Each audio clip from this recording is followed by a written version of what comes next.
It was my last year of college, and I was burnt out and exhausted, but happy to finally be done. As a congratulatory gift, my boyfriend planned a road trip for the two of us and my best friend Cassidy, who I hadn't seen in a year due to my schoolwork. She flew down to meet us, and she stayed there for a day so she could look around, as she had never been to Georgia. The next day, we set off on our road trip back to Pennsylvania, where I grew up, where Cassidy was still living, as well as my parents. My boyfriend, Grant, seriously planned this all out for me, and I was ecstatic. We all piled into his little car, filling the trunk in the back seat next to Cassidy, and we were on our way. We were making great time, even with the frequent stops to take pictures and the bathroom breaks. Grant and I even swapped driving duties so he could stretch out. We stopped at a nice little diner in South Carolina. Cassidy convinced us to stop at an antique store in North Carolina, and ultimately I was glad that we did. Grant found an old game console from his childhood that we purchased, and he just looked so elated to find it. We decided to stay at a hotel in North Carolina for the night, since our excitement and energy was making us crash pretty hard. The hotel was fine. Nothing too extravagant about it, but it was clean and in a nice area. We went to the free breakfast buffet that morning before leaving. I was in line right behind an older man. He looked like he was probably in his 70s. He was bald, with a very long gray beard, and wearing a pair of jeans and a blue and red flannel shirt, with a pair of sunglasses on his head. He asked me if I wanted the tongs for the hot dish that he was on, and I confirmed, so he handed them to me. Then, as I went to grab an apple from the covered fruit container at the end, he turned around and said, "Think fast," and stabbed my apple with one of those little drink swords. They had a container of them at the end to help pick up the waffles, I guess. When he did that, and he had this big grin on his face, it made me jump, and we both kind of laughed. He started apologizing and offered to take the apple and to get me a new one, but I thought it was hilarious. I would never have expected him to do that, and it was just lighthearted fun. I told him it was fine, but that I was keeping his sword now, and he said that was fair since it would be considered evidence. He told me to have a good day, and we both parted. I went to the table with Grant and Cassidy, and told them what had happened. Cassidy said that she thought she saw him when we came down, but Grant did not. I explained what happened, but when I went to point him out, he was already gone. It wasn't a big deal, though. I figured he just took his food back to his room. We got back on the road after filling our stomachs, ready for another great day. However, we did not fill up our tanks, so after a few hours we had to stop for gas. Grant said that he needed to use the restroom, so I agreed to fill up as he went in, and got us drinks as well. I finished fueling, and after we stretched, Cassidy and I got back in the car as we waited for Grant to come out, which he did shortly after. Grant then told us the guy working behind the counter told him about a small museum about the state that wasn't too far away from where we were, and asked if we wanted to go. I love learning about new places, especially ones that I've never been to, so I was up for it. We got to the museum and had a good time. There was nothing wrong with it, and we got a souvenir, but nothing too crazy going on. It wasn't until later that night that things started to get weird. I had to give a bit of a rundown of what happened so far on the trip, so the rest of this will make sense. We took the day a bit slower since we were still on time, and by the time we were in Virginia, it was pretty dark out. I was driving at that time and getting tired, but we were planning on stopping at the next exit that had hotels. When I started to get tired, I hyper-focus on my surroundings. I don't know if it's a way to prevent me from falling asleep or what, but it's what I do, and it's definitely helped. But as we drove and our chatter slowly died down, I focused on the surroundings outside. We were passing through a section of highway that was pretty empty. The road was pretty flat, and there were fields on both sides. Some kind of farm, it seemed. I saw a sign for the exit coming soon, so I started to slow down, preparing to get over, not wanting to miss my exit. As I started to slow down, I could see a dark figure in the distance to the right of us. As we got closer, I was able to make out the shape of a person. There was a person standing on the side of the highway, in the middle of the night. But the only thing is, there wasn't a car in sight. There wasn't one on the side of the road. So, seeing this guy completely alone was bizarre. And I started to slow down even more. No, I'm not the type to pick up a hitchhiker, especially in the middle of nowhere, but I was curious if he was okay, and what exactly he was doing there. Grant was still awake at this point with me, so we were both looking at this guy. As I got closer, our speed was nearly at a crawl, until we were a few feet from him. Grant then suddenly said, "What the hell?" But I didn't know why, I just kept driving. That wasn't until we got in front of him. I was at a loss for words. The man standing there was the same guy from the hotel in North Carolina. The man that had stabbed at my apple. At least, it looked identical to him. He had on the jeans and flannel shirt, was bald, had a long gray beard. His sunglasses were even sitting on his head still. He was holding what looked like some kind of rake. I was at nearly a crawl trying to look at this guy. Grant was really focused on him too, considering he was the one on his side. He could see him even better than I could.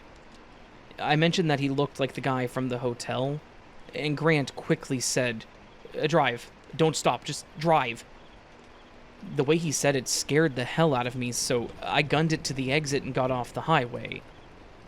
We stopped at some hotel, and I asked him what the hell that was about, trying to see if maybe he saw something I didn't. He asked me again about the guy from the hotel, and I described him, explaining how he looked just like him. The color from his face drained, and he told me that's exactly what the guy looked like at the gas station that we stopped at. I tried to be reasonable there. He definitely looked just like a man from the hotel that Grant did not see, but I also didn't see the attendant at the gas station. Grant had no reason to lie about his description. In fact, he seemed more disturbed by the man on the side of the road than I did, so I can't see him doing all that just to freak me out. We both agreed that it had to be some kind of crazy coincidence, and woke up Cassidy so we could get into the hotel. We got into our room and also explained what happened to Cass, and she agreed that it was bizarre, but otherwise we all kind of just dropped it. The hotel wasn't anything spectacular. We wanted a place to rest and shower, so the quick continental breakfast was welcoming too. We were back on the road and back to enjoying ourselves along the way, talking, laughing, and singing. There was apparently one planned stop close to the border of West Virginia and Pennsylvania, something that Grant specifically wanted to check out. We were kind of torn at that point in our trip. We were contemplating just driving the rest of the way home, or if we should stop again. It would be earlier, so we would have the day to do whatever we wanted, so we agreed to stay. And that way we didn't push ourselves either.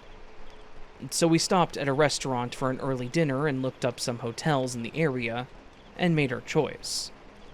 We would pick a pretty popular looking hotel. The price was decent, and the rooms looked clean. They also had free breakfast and a pool. We tried to keep it cheap, but we also wanted to be able to enjoy ourselves. Anyways, we left the restaurant and headed for the hotel, ready to take a dip or maybe a nap.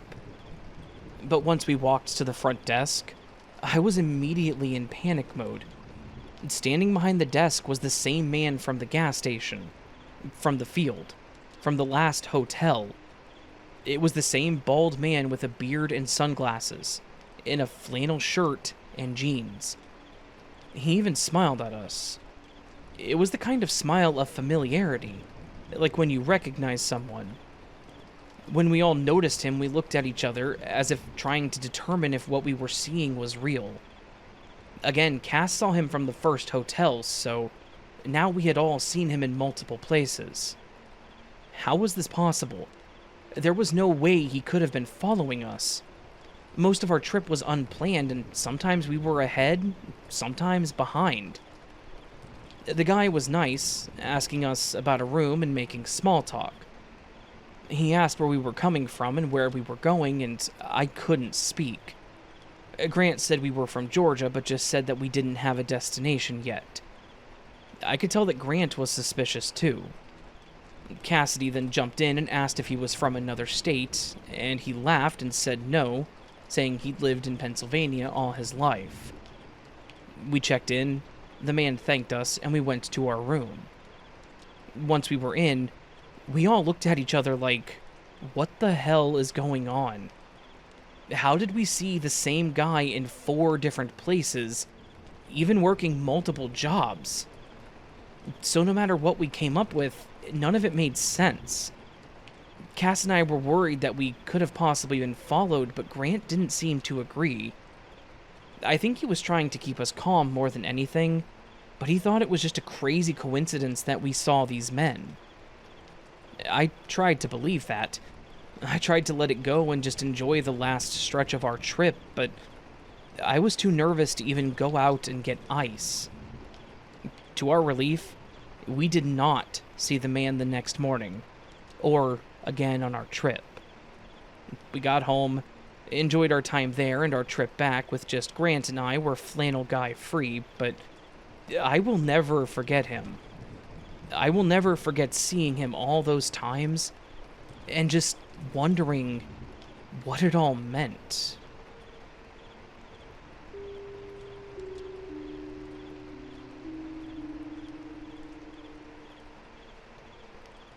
This happened several years ago when my wife and I had a party at our home. We had just moved into our new home in a nice suburban neighborhood, and we were eager to meet our neighbors and make some new friends. So, we decided we would splurge a bit and host a barbecue for our neighborhood to get to know everyone. I was going to do the cooking with all the meats and the kebabs. My wife would be making the side dishes and preparing the drinks. We even set up a small area for kids to play in with a slip and slide and sprinkler, things like that. It was summer and it was hot, so I knew that people could appreciate a way to cool off, maybe. We made up some pretty little cards with the basic details of the address, date, and time, and we walked door to door one weekend to hand them out and introduce ourselves.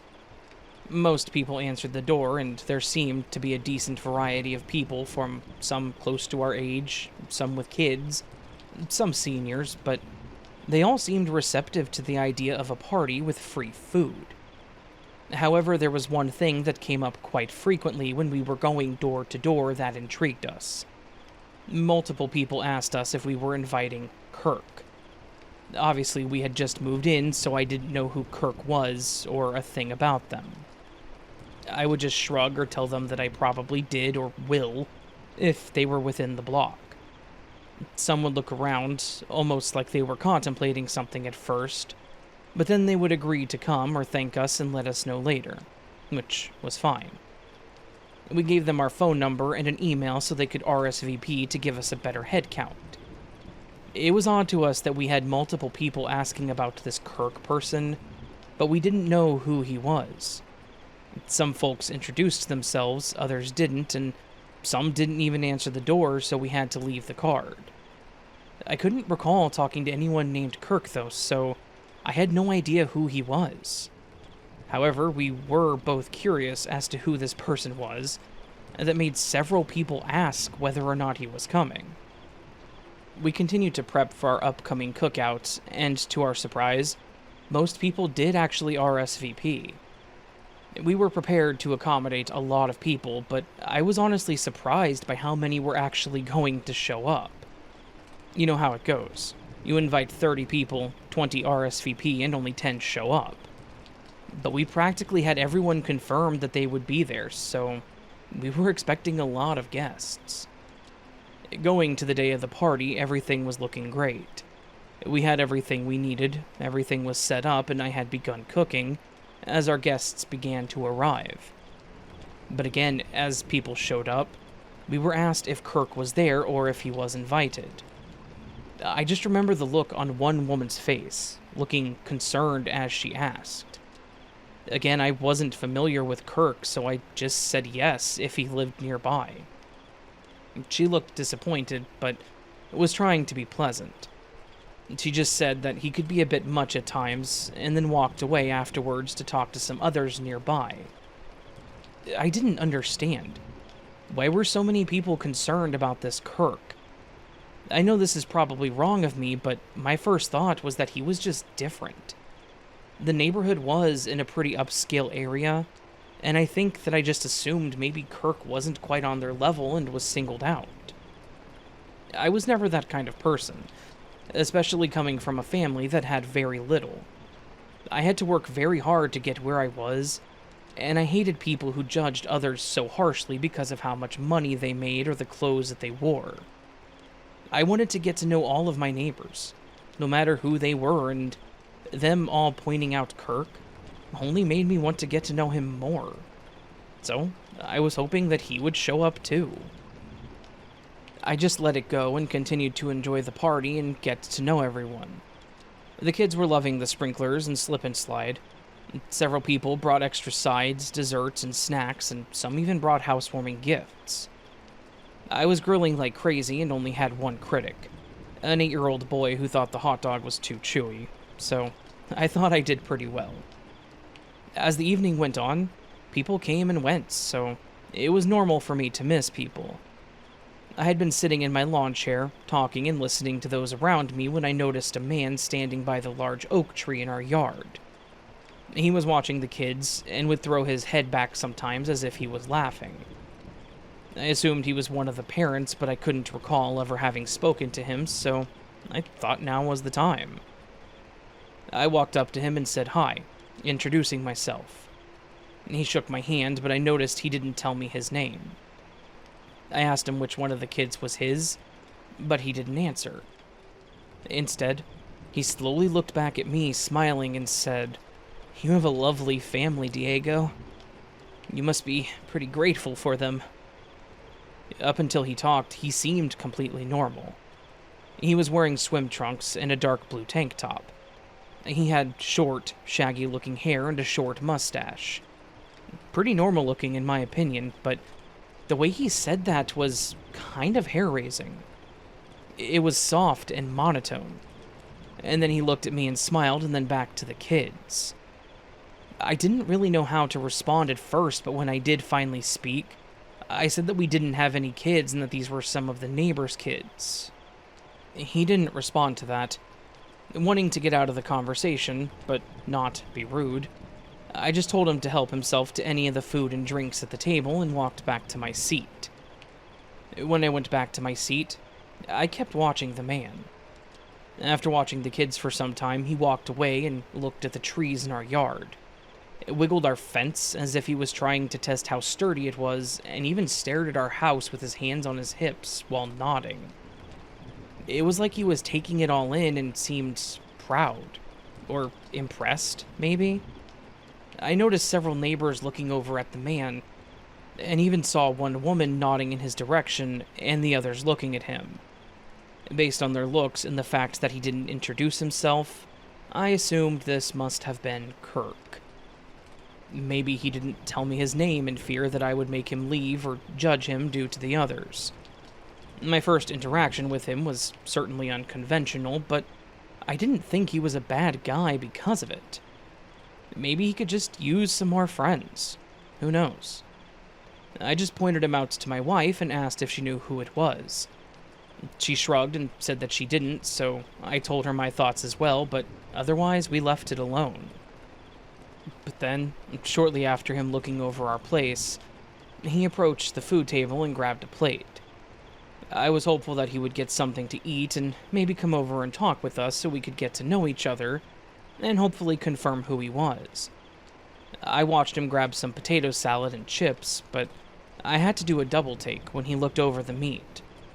I had a platter with a lid covering it, but then behind it, I also had a plastic container with the other uncooked meats. I had stopped grilling so I could eat and keep the rest in the container ready to cook more if we ran low. The man lifted the lid on the cooked meat container and then put it down, and then opened the container of raw meat. I watched as he smiled and pulled out 2 raw hamburger patties and one of the steaks and put them on his plate. Then he walked away and paused on the steps to our home. He then proceeded to eat it all with his bare hands. The potato salad, the chips, and yes, the raw meat. I elbowed my wife to get her attention and pointed him out. We both looked on, confused, quite frankly, a little grossed out. The blood was running down his chin and arm as he ripped apart the small steak. I know people like steaks rare, but that thing was completely raw. Why eat that when there was plenty of cooked meat? Other people noticed too, and soon after, multiple people were watching. Again, I tried to ignore it. He wasn't harming anyone anyways, and I didn't want anyone to feel uncomfortable. Several hours later, that man was still lingering around, but otherwise people were starting to make the exit. We made several connections and some friends we see regularly to this day. All in all, it seemed like a pretty successful party. As we started picking up, my wife pointed out the man again to me. He was now crouching down, almost as if trying to make eye contact with my wife's garden gnomes and talking to them. He was scooping up fistfuls of dirt and licking it off of his hands, and the conversation was becoming very animated. He was talking with his hands, laughing and gesturing wildly. Again, very odd, but I didn't think he was creepy or worth outcasting. My wife, however, was starting to become uncomfortable. The party was wrapping up anyways, so I thought I would walk up to him to try to wrap things up in an effort to get him to leave. When I approached him, I thanked him for coming and said that I hoped that he'd enjoyed himself. He quickly stood up and brushed off his hands, and without acknowledging me, he asked to meet my wife. I called out for her and told her he just wanted to meet her, and she reluctantly agreed.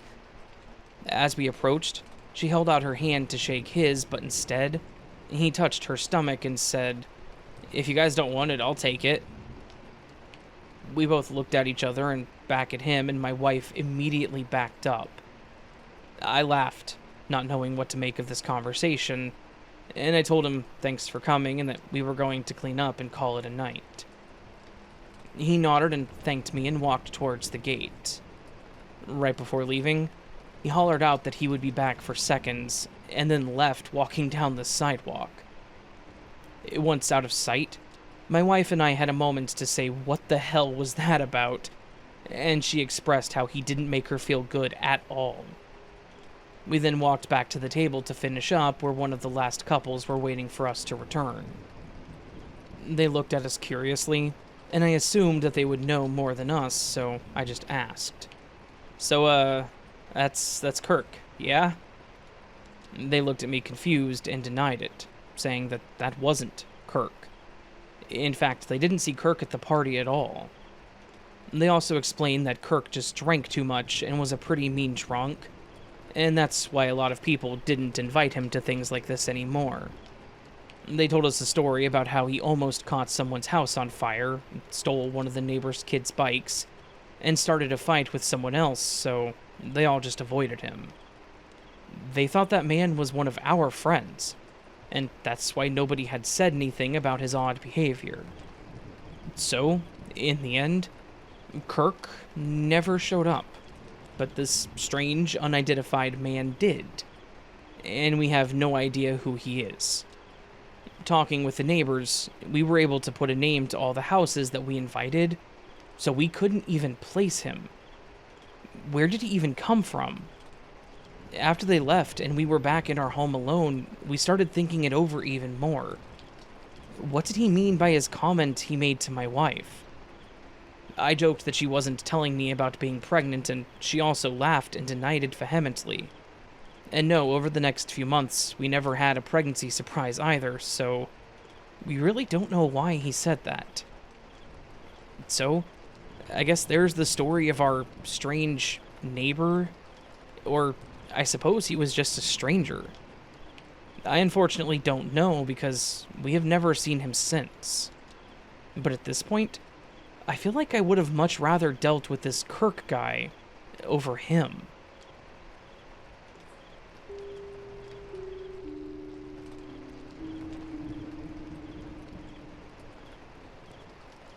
Hey Raven. So, this is actually an ongoing event, but I wanted to share it because, well, frankly, I feel like it should be out there. I'm doing what I can on my side legally, but so far there isn't much that can be done. I do apologize if some details are vague, like locations, for reasons that will make sense after hearing the story, but here we go. I'm 22 years old and quite active on social media, particularly Instagram. I share photos almost daily, using it as a sort of a visual diary. I'm very vocal in the comments of friends, family, and others that I follow. I'm not afraid to speak my mind or share my thoughts, and it's honestly just fun to me. I don't use it for political stuff or other nonsense like that, just genuine things in life that interest me. You could definitely say that I'm one of those typical users. Because of this, I have a lot of followers and friend requests that I usually just accept after a brief look over the profile. If I see them spouting off about something like politics or one of the other things that I tend to avoid, I won't add them. But a few months ago, I received a friend request on Facebook and a follow notification on Insta for a guy that I will refer to as Aaron. His profile picture was of a dog looking over a cliff. When I scrolled through his page on both, I noticed that he posted a lot of the same pictures.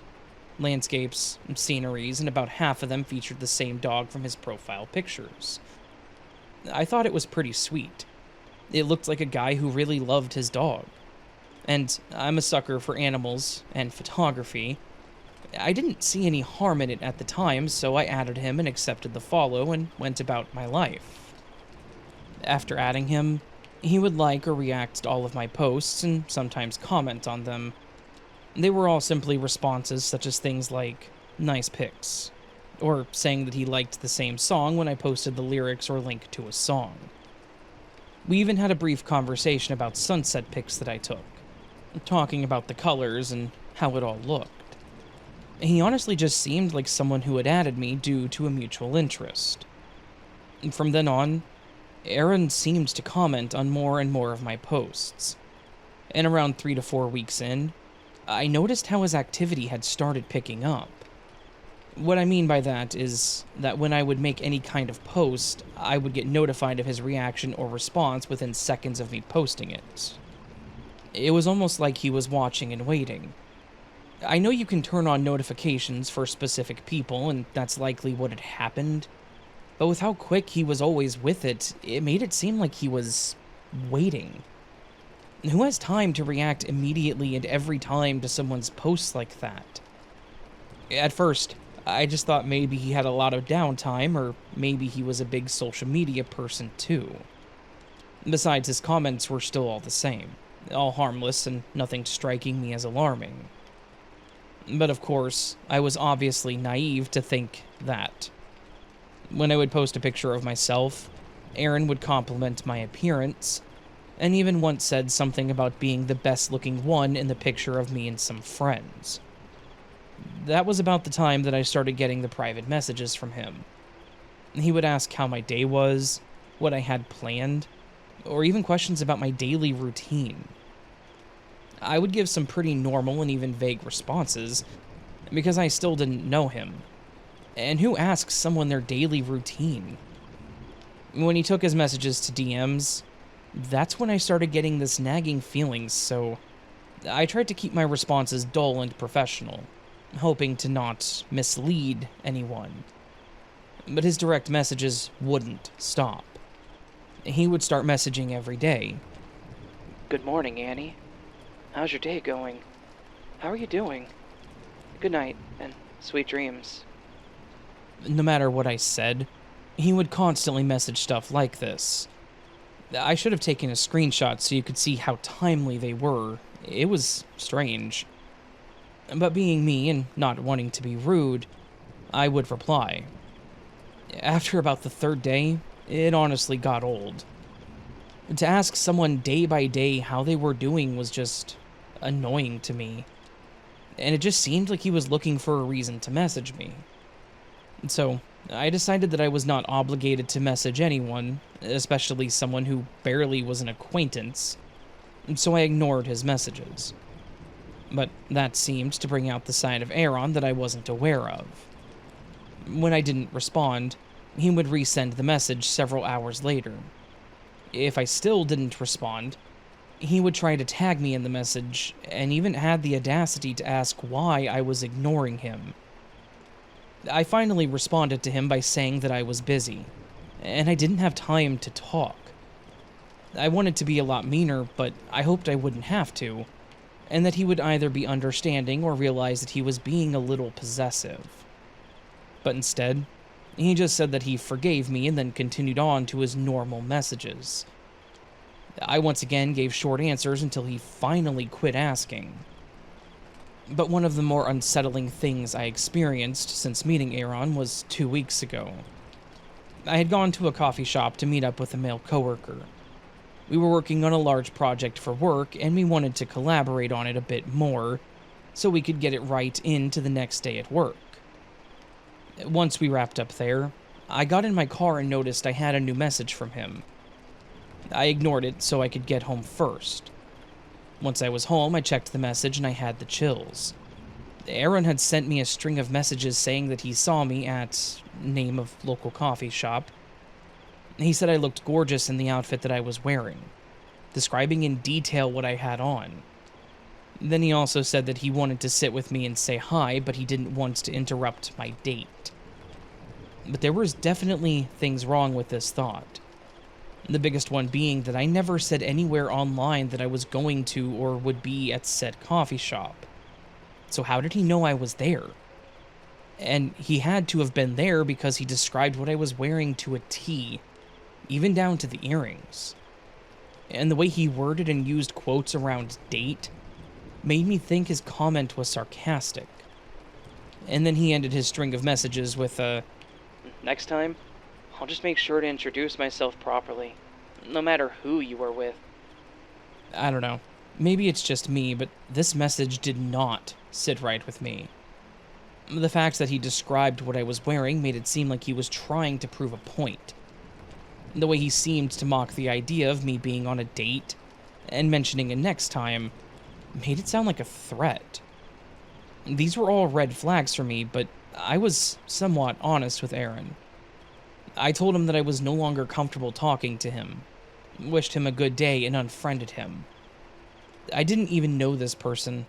I had no obligation to be nice to him nor leave him on my friends list, so I did what was best for me. I just hoped that he understood and maybe he would again see that that was far from okay, and we could just move on. I got a follow-up message from him where he did a broken heart reaction to my message and just put, okay, and that was it. Until last week. I got a new message from Aaron that included a short video that still creeps me out. It was of me walking around a local grocery store that I frequented, wearing the same outfit I wore 2 days prior when I had gone to said grocery store. It showed me looking at a box of macaroni, and then it moved as it followed me to the next aisle. It was maybe 20 seconds long, and there was text on it that said something like, I wish I could snatch you up and make you mine. I know we have a connection, but I don't know how to prove it to you. And then it ended. There was no message sent with the video. I just wanted to cry when I saw it. It's something that I never would have expected to happen to me. I'm a nobody. There's nothing special about me. I'm not popular and quite average looking, but here I am now with a bona fide stalker, and I don't even know what this guy looks like. He'd seen me in at least 2 places, but how many other times has he followed me? Hell, what if he approached me and talked to me as I waited in line as I filled my tank at the gas station? What if it was someone I worked with? He could approach me and I could be none the wiser. Now, I've listened to enough of these stories to know what to do. I called the police. It was late at night and I was afraid to even leave, and by the time they got there, I showed them the video and explained everything to them, and they said that they would make a report, but since he hadn't done anything and he hasn't actually threatened me, they couldn't really do much. They did suggest a restraining order, but of course I would need to provide at least this person's full name. All I knew is his possible first name, because that's all that was on his profile. I was angry, but I told them that I would see what I could find out. Unfortunately, Aaron had deleted his account, or blocked me, I'm not sure, but our messages were gone. Just showing something about a quote-unquote user, and that's it. The video was gone, the message about the coffee shop was gone, so I had no more proof. I feel incredibly stupid for not taking those screenshots, and I'm still angry at myself for it, but I honestly didn't expect him to delete them. So, here I am today. No more cryptic or creepy videos from Aaron, but it's done its damage. I feel paranoid, always watching people around me, seeing if anyone is watching me or has their phone pointed at me. No luck so far, which I think has only made it worse. I don't like going places alone, but I refuse to let him control me. I recently got myself some mace, and I did change up my routine a bit, hoping to throw him off some if he was still following me. I wanted to write this out, so I have it all anyways, but I also know that you do stories like this, and maybe some may find this informative as well as entertaining. I'll let you know if I find out any more information, but I'm hoping that it was just some jealous jerk that is too much of a coward to approach me, let alone snatch me up. Thanks for listening.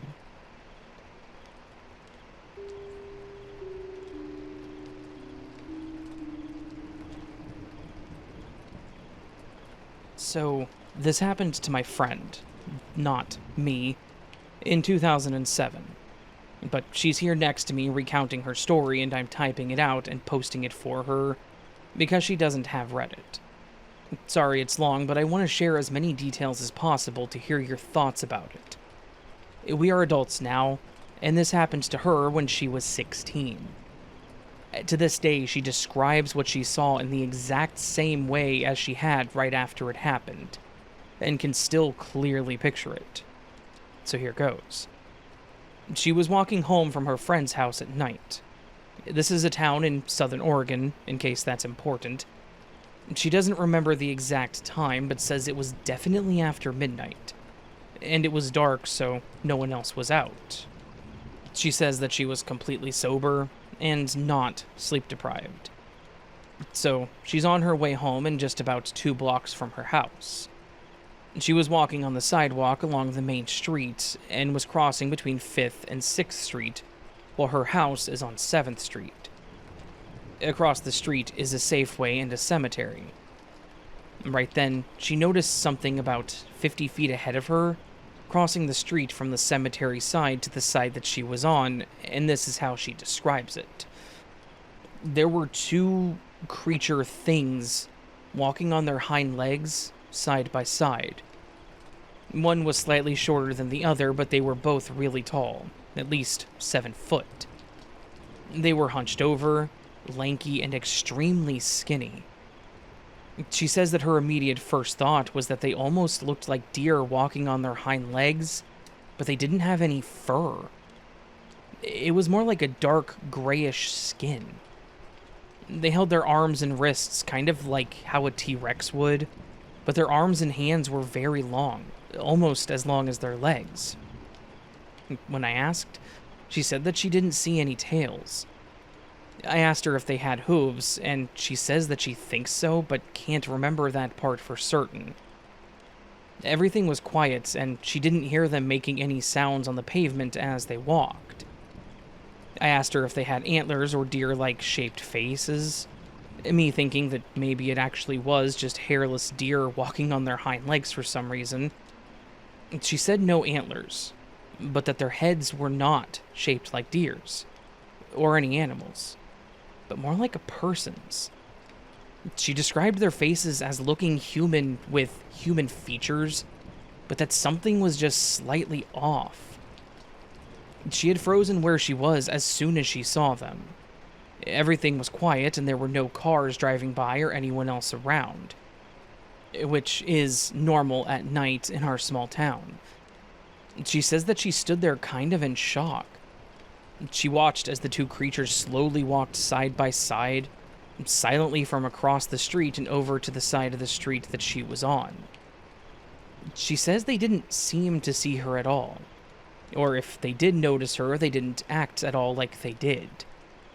She says they acted as if they were simply a couple going on a casual night stroll together. She doesn't remember feeling any negative energy or vibes. She just felt fear because she was pretty damned scared. As soon as they finished crossing the street, they continued straight down 6th Street, and she couldn't see them after they passed the first house and kept walking down. At that point, she said that she snapped out of the shock and started running the one more block towards 6th Street to see where they were going. Once there, she turned down 6th Street to follow them, but they were completely gone. She doesn't know where they could have possibly gone that fast, considering they were just walking, and not walking fast, but like I said, almost as if the two of them were just out on a casual night stroll. As soon as she realized that they had somehow disappeared out of nowhere, she started running as fast as she could the one more block to her house on 7th Street. She told her mom and her sister the next morning. She says these creatures were like nothing she has ever seen or heard of before. The closest thing she can compare it to is the werewolf that Professor Lupin changes into in the Harry Potter movies. The hairless, super lanky, and hunched over, strangely. Except these ones had more human-like faces than a wolf. She's only ever told her family and a few friends, me being one of them. Oh, and she also has no history of mental illnesses. But whenever I ask her about it, she describes it the exact same way, and is still pretty shook up when she thinks about it. Nothing like that has happened to her before or since then. Anyone know what this could have been? I've heard about quote-unquote not deers on Reddit, but I'm not sure that really fits because I think those are more like animal-shaped, and usually on all fours. If you guys have any questions, I'll ask her and get back to you, but any input would be greatly appreciated.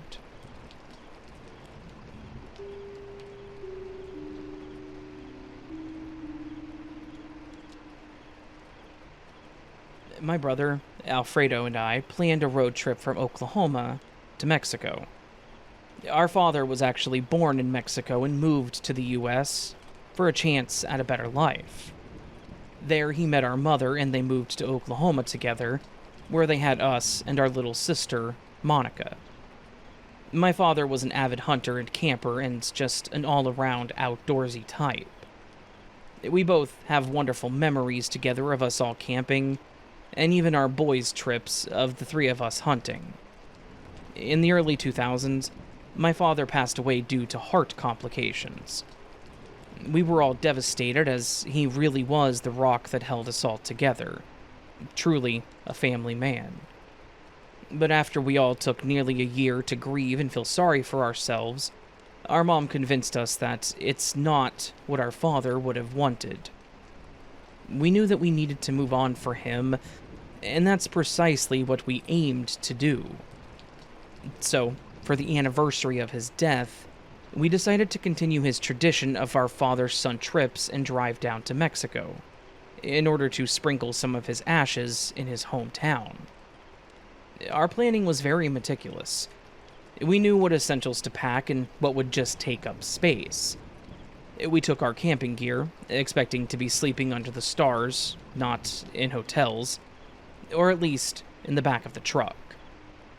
We packed a cooler with simple foods to last us in between, as well as another cooler with water and our dad's favorite lemonade, our little splurge. We set out, looking forward to a few days away, a chance for us to heal and move on. The trip started out great. We made a few stops in between to sightsee or to rest. We had even gotten into Mexico with little hiccups on the way. We actually found the exact house that our dad used to live in.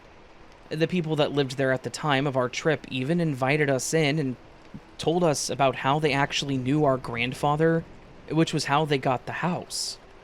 It was supposed to go to our father, but he agreed with his father to let the family have it, as they were in more need of it than he was. Just another show of how selfless our father was. We sprinkled some of his ashes there, and then we planned to go to his favorite fishing spot that he went to with his father. We stayed in Mexico an extra day just to experience it. We went a few times as kids, but it had been so long ago, and we hardly remembered everything and wanted to see it all as an adult. After our time in Mexico, we knew that we had to make our way back home. So we packed everything up and prepared to make the way back. We refilled some of our food and water, but they didn't have a lot of options for bottled water where we were at, so we grabbed what we could and said that we would fill up the next chance we could get. We had tossed our used bottles, not thinking about refilling them, so we were kicking ourselves for that. Anyways, we still had a good amount of supplies, so we thought we would be okay. But what we did not account for were truck problems that would severely throw a wrench into our plans. As we drove and talked, there was suddenly a loud popping sound and the check engine light kicked on. We could hear a weird gurgling sound, and we both looked at each other like, what the hell was that? We pulled over to the side of the road and opened the hood to see what happened. The only problem is, we weren't exactly mechanically inclined. Our dad tried to teach us some things, but of all the things he tried to get us to do, we just could not grasp the car thing. It just wasn't our thing. And I think he knew that, so he didn't push it much. We knew how to change oil, but that was about it. We looked under the hood and couldn't really see anything immediately wrong. Our initial thought was to drive it slowly with the hazards on to the next town and to call for a tow truck to the closest car shop. As mentioned, this was the early 2000s. Neither of us had cell phones, so we had no way of calling anyone. But when Alfredo went to try to start the truck, it wouldn't turn over at all. All we got was a weak, whirring sound and the lights kicking on. And that truck was not moving. We were still in Mexico, and the road we were on was pretty empty, previously only seeing 2 other cars on it. We both agreed that all we could do was wait for someone to pass and hopefully stop to help us. We just took it as a time to relax. We sat in the bed until we got too hot and then moved into the truck, thinking the shade would help some. However, it soon became too hot in there as well. So we treated it as another night and set up our tent in the field next to the road. We thought we could at least rest and eat, and if anything, maybe a cop would come by to tell us we couldn't stay there and we could get some help. But I guess that was just us being optimistic. There wasn't a single car that drove by that day or through the night, at least while we were awake. We ended up falling asleep without being disturbed once, and we woke up in the same situation that we were in. We considered walking, but we couldn't remember how far away the last stop was.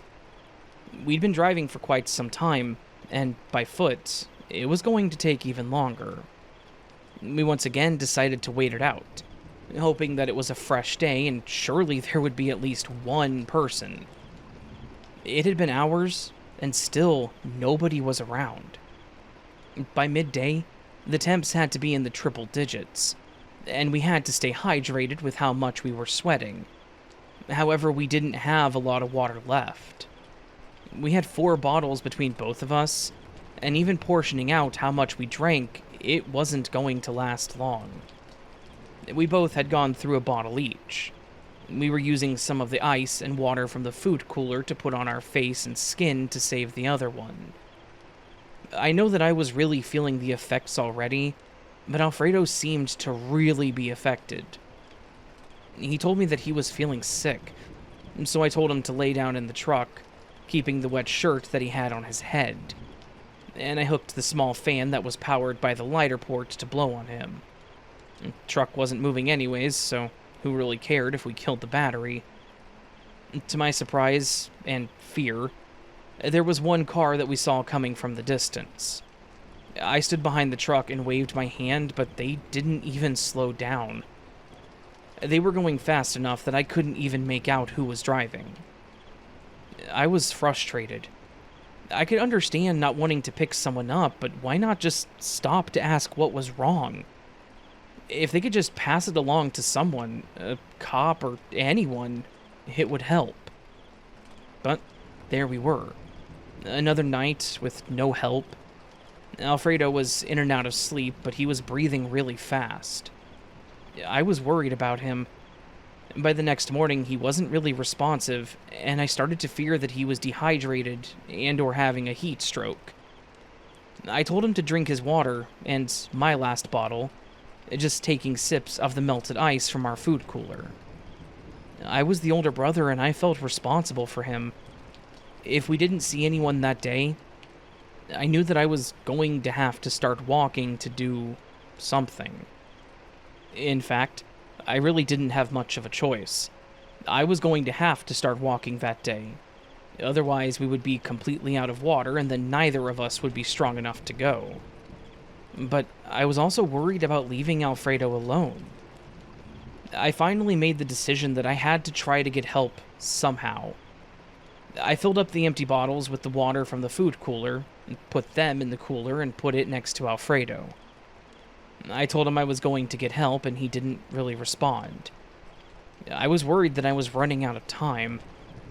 I started walking the direction that we had come from, and I was only an hour in, according to my watch, and I was already starting to regret it. I was feeling weak and dizzy, and my water was almost gone. I was scared and angry. We just wanted to have a good trip with our dad one last time, and we were still hindered. I stopped to sit on a boulder, trying to calm down, when I heard the rolling sound of wheels on gravel. I looked up and saw an old rickety truck heading in my direction. I was elated, but tried not to get my hopes up. It was possible that they wouldn't stop either, but as I weakly waved them over, they surprisingly did. It was an old man, wearing a cowboy hat and overalls with no shirt. He asked if I was alright, and I flatly told him no. I explained what happened, and he told me to hop in the back, and I didn't hesitate. He drove back to where Alfredo was, and I was just thankful for the man and the breeze as he drove. Once we were there, he told me to get my brother in the truck, and he looked at ours. He was hardly coherent at that point, and he was extremely hot to the touch.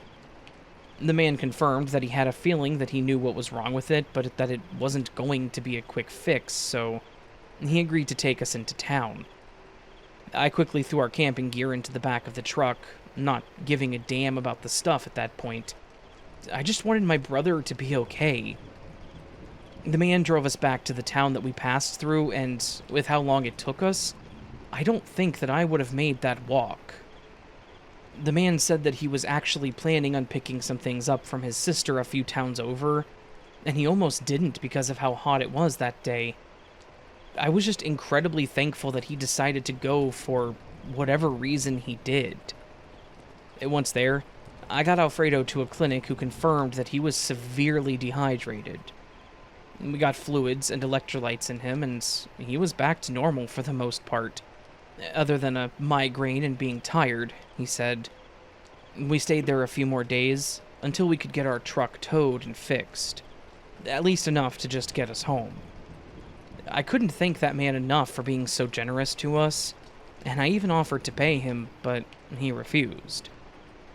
Thankfully, we were able to get home after that with little problems, and we made sure to have a full pack of water.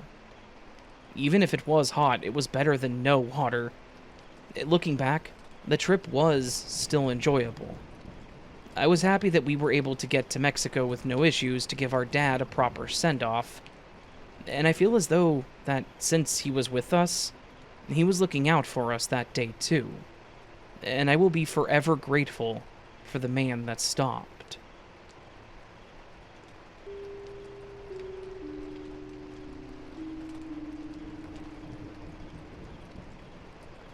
Every year, my family hosted a pretty big Independence Day barbecue. We always had a ton of relatives over from grandparents, aunts, uncles, and cousins. I feel like it was bigger than our Christmas get-together, but I have no idea why. I was the youngest of 5 kids, and we had a pretty big house, including an in-ground pool. It'll be important to the story. The 4th of July, however, was not my favorite holiday. I was never really a fan of the fireworks, and in fact, I was kind of scared of them.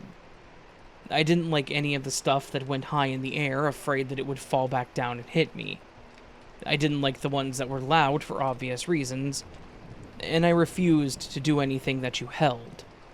I liked very few fireworks, and sometimes it was a sensory overload, and I would just go back to my room to calm down. For the most part, people understood and left me alone. And in fact, I would have a sibling or cousin come check on me and stay to keep me company. And that was always nice. But one thing we could always count on was my Uncle Pat. He was the epitome of a patriotic American, I guess. He always had on some flag-colored swim trunks and a matching shirt and hat. He probably spent way too much on fireworks, but he always made sure all of us kids had enough to shoot off. He also always bought the big and loud stuff that I don't like. I would watch those from inside or under the porch awning so I wouldn't get hit by anything. The thing about Uncle Pat was that he could never party without alcohol, and he drank a lot of it. Thankfully, I always saw my Aunt Ruth driving because I'm sure that he would probably start at home. But the problem with this was that he didn't seem to know how to control his intake, and if anyone tried to get him to slow down on the drinking, or stop him from doing anything, he would get defensive. He was never physical with anyone, and I truly believe that from knowing him, but he would get loud. Yelling was not out of the realm of possibility when he got too drunk and upset. And I think my family just decided it was best to let him be unless it truly was something dangerous he was trying to do. Well, it was 2003, and I was 9 years old. I remember it being one of the hottest days that summer, so I had been spending a lot of time in our pool. I thought that if I was in the water, I probably wouldn't catch fire and could go underwater to escape the loud sounds. And people were already shooting off the day stuff, like the parachutes, which were already putting me on edge, but I was managing.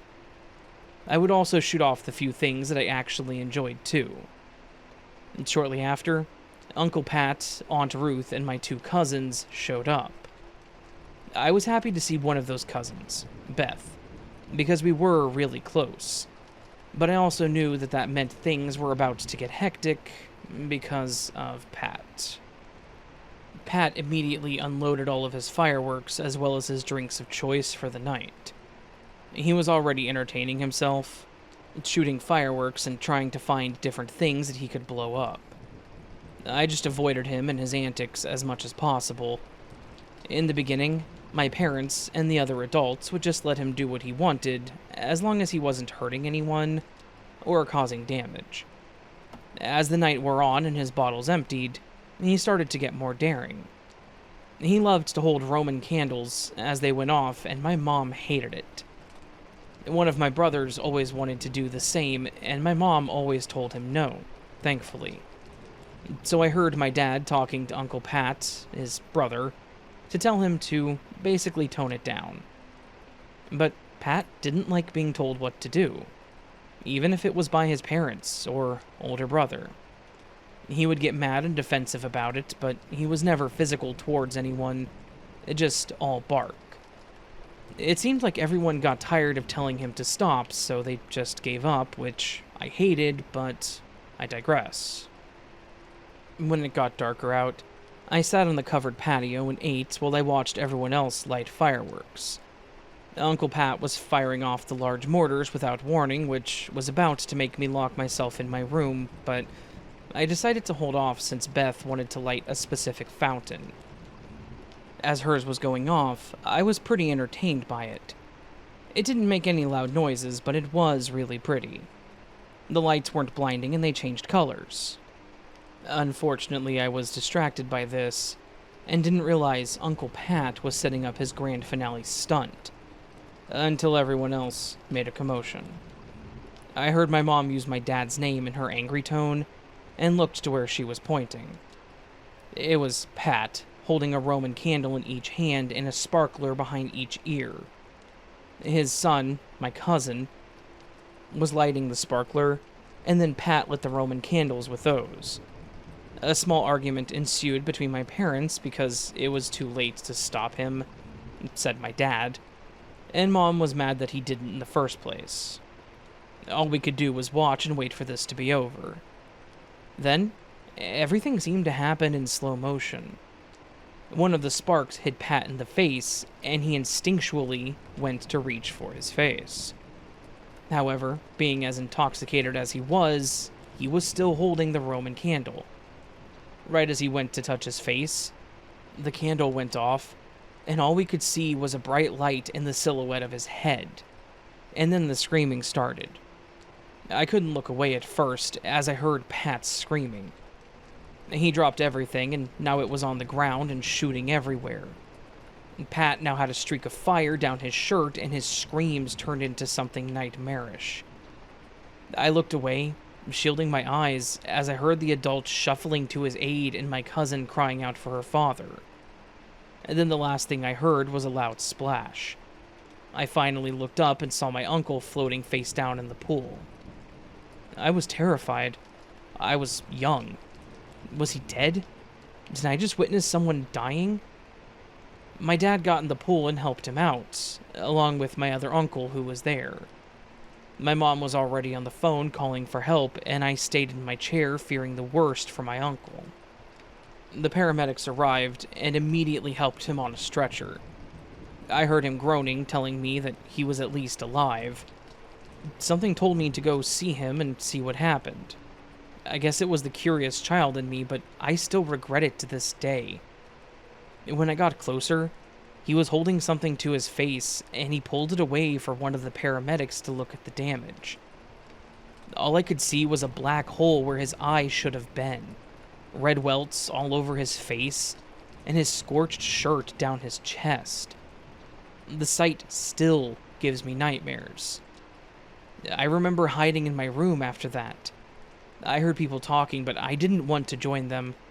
I assumed the party was over after that, which I was actually thankful for. I didn't even want to think about fireworks after that. A bit of good news, I guess, for this story. Uncle Pat obviously lived. He came over a few weeks later wearing an eye patch. He did lose vision in his right eye, and he has a pretty big burn scar across the side of his face and chest. Apparently, he spilled some of his drink on his shirt, which is why he caught fire as well. He also seemed to learn his lesson pretty well. Pat really controlled his intake at parties after that, and I never saw him drink more than 2 beers. I guess losing your eyesight will do that to you. In the end, my uncle learned his lesson, and I never got over my fear of fireworks, especially after that night. I love my uncle, but seeing him like that, it looked like something out of a scary monster movie, and it absolutely scarred me. No pun intended. Just keep the fireworks far away from your face, friends.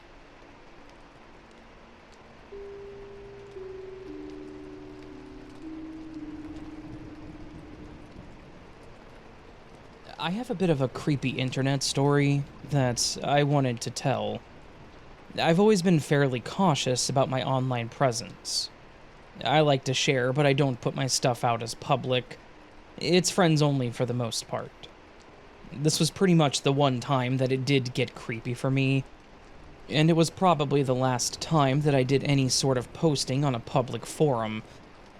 I was a member of a pretty active photography forum, sharing some of my amateur photos and getting some feedback from other enthusiasts. Pretty much all of my photographs were of landscapes and public areas. I never really shared any photos of myself, and I didn't have any information on my account that could tie directly to me. One day, a user named Adobs left an incredibly detailed comment on one of my landscape photos. They pointed out aspects of the composition and commented on the lighting, sounding like an absolute pro, and telling me things that I hadn't considered. I was very amateur at the time, still kind of am, but I had a basic idea of what I was doing. I was honestly flattered that someone with so much knowledge was giving me any attention. We started chatting a bit on the forums. Anytime I posted a photo, Adobs would comment on it with minor pointers or praise for the shots. After a couple more days, Adobs had sent me a direct message. It was polite and very direct, and basically saying that they loved my photography and that I had real promise in the industry. Their DMs were insightful, and they had never pushed to take the conversation off the site, nor were they digging into my personal life, so I didn't think much of it. They gave me a number of pointers on my photos, telling me small things I should consider changing with lining up things and so forth, and I really appreciated it. Then I did something really stupid. One evening, I had taken a close-up selfie with a camera. It was during the sunset, and there was light coming down at the perfect angle through the window, and I was doing some experimenting with golden hour lighting. I wasn't going to post it to the forum, but after looking at it, I figured it was a close enough shot that you really couldn't make out my features, so it would be safe to post. After I posted it, I got a comment from Adobs that kind of creeped me out. They posted, "Hey, beautiful shot. You did really well with the lighting. It really brings out that tiny scar there. Is that from a childhood accident?" I was a bit taken aback, as there was in fact a scar on my cheek, but it 100% was not visible on that photo. I zoomed in on it, looked at it every which way, but could not see the scar in the picture at all. I got the scar when I was a kid. I crashed my bike. I told myself that I was overreacting and maybe they just had a really good monitor or something. I responded by saying, yeah, a bike wreck when I was a kid. Adobs then sent me a DM again saying, "Yeah, I thought you got that when you were young. By the way, have you tried that new sandwich shop that opened up near your apartment complex? It looks pretty good." And he signed it off with a winky face. My blood ran cold when Adobs said this. I had never posted anything that would give away my location. I had never told anyone on the forum, the city, or even the state where I lived. I knew which sandwich shop they were talking about. It was literally right across the street from my apartment, as they had literally just finished building it as part of a strip mall area they were developing. I ended up signing out and shutting my laptop. This had to be a coincidence, right? Maybe I had mentioned it in passing at some point?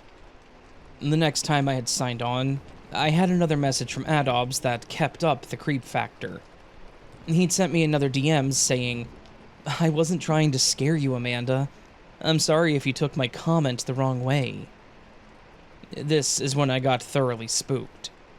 I had never put my name on anything. None of my pictures had any ties to me on a personal level. I never posted them on Facebook or anything, so there was no way to do a reverse search on them. Yet, somehow, this random person on this photography forum knew my first name and exactly where I lived. I messaged him asking who the hell he was, and he replied instantly with another winking face. I went ahead and contacted the admins on the site, sending them screenshots of the DMs, and telling them that this person was pretty clearly stalking me and was using their site as their main way to get to me. The admin seemed like it was serious, but basically said that they couldn't do anything because beyond warning or banning him, he wasn't doing anything illegal. They said they would keep a hold of the screenshots and keep the logs, just in case he did do something illegal. Yeah, that was really helpful. I ended up deactivating my account, but the damage was done. Adobs had gotten real-world information on me, and I felt seriously exposed and vulnerable.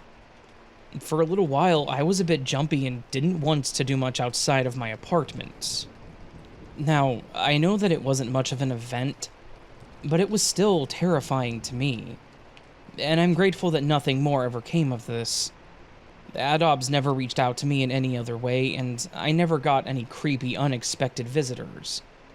But it still does freak me out to know that I, more than likely, was in the same building or business as this guy at some point after this. There's a chance that I went to that sandwich shop that he mentioned, and that he was there. And I didn't know it, but he did. He could have been physically stalking me for a while after, and there's literally no way that I would have known. Though I like to think that I would have noticed someone that was constantly in my background. But honestly, who knows?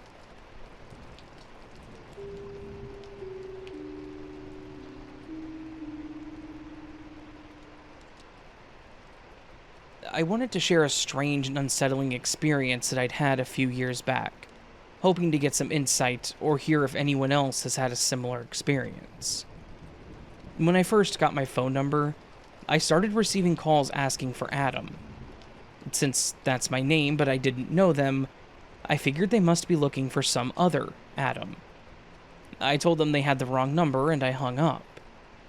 These calls continued intermittently, and each time the caller insisted that I needed to come home because everyone was upset and that they knew it was me. I would respond with, "I am Adam, but you have the wrong number. I just got this number," and hang up. Here's where it gets creepy. I have a distinctive voice. It's not particularly odd, but it's unique enough that you would recognize it if you knew me. Despite that, these callers seemed to recognize my voice and were adamant that I come home, repeatedly assuring me that everything was fine and that I just needed to come home. I've always been the kind of person who moves around a lot. I used to ride the bus frequently, travel all around the US, and visit various places. This made the calls even more unsettling somehow, because I left my family at 16. I've been in touch with a few of them since then, and they said they never called me. Unfortunately, I didn't think to save any of the numbers, messages, or call logs because at the time I didn't think much of it. But as I've gotten older, I've started to think back on it and realize just how weird the whole situation was. I've started wishing that I had asked them to meet me somewhere or tell me where to go. Instead, I just ignored it all. How did they recognize my voice? And how did they know my first name? Why were they so insistent that I come home? It's been bothering me more and more as I think about all the strange aspects of those calls. Does anyone have any idea what this could have been about, or experienced something similar? It's been bothering me for a while, and I would appreciate any thoughts or theories.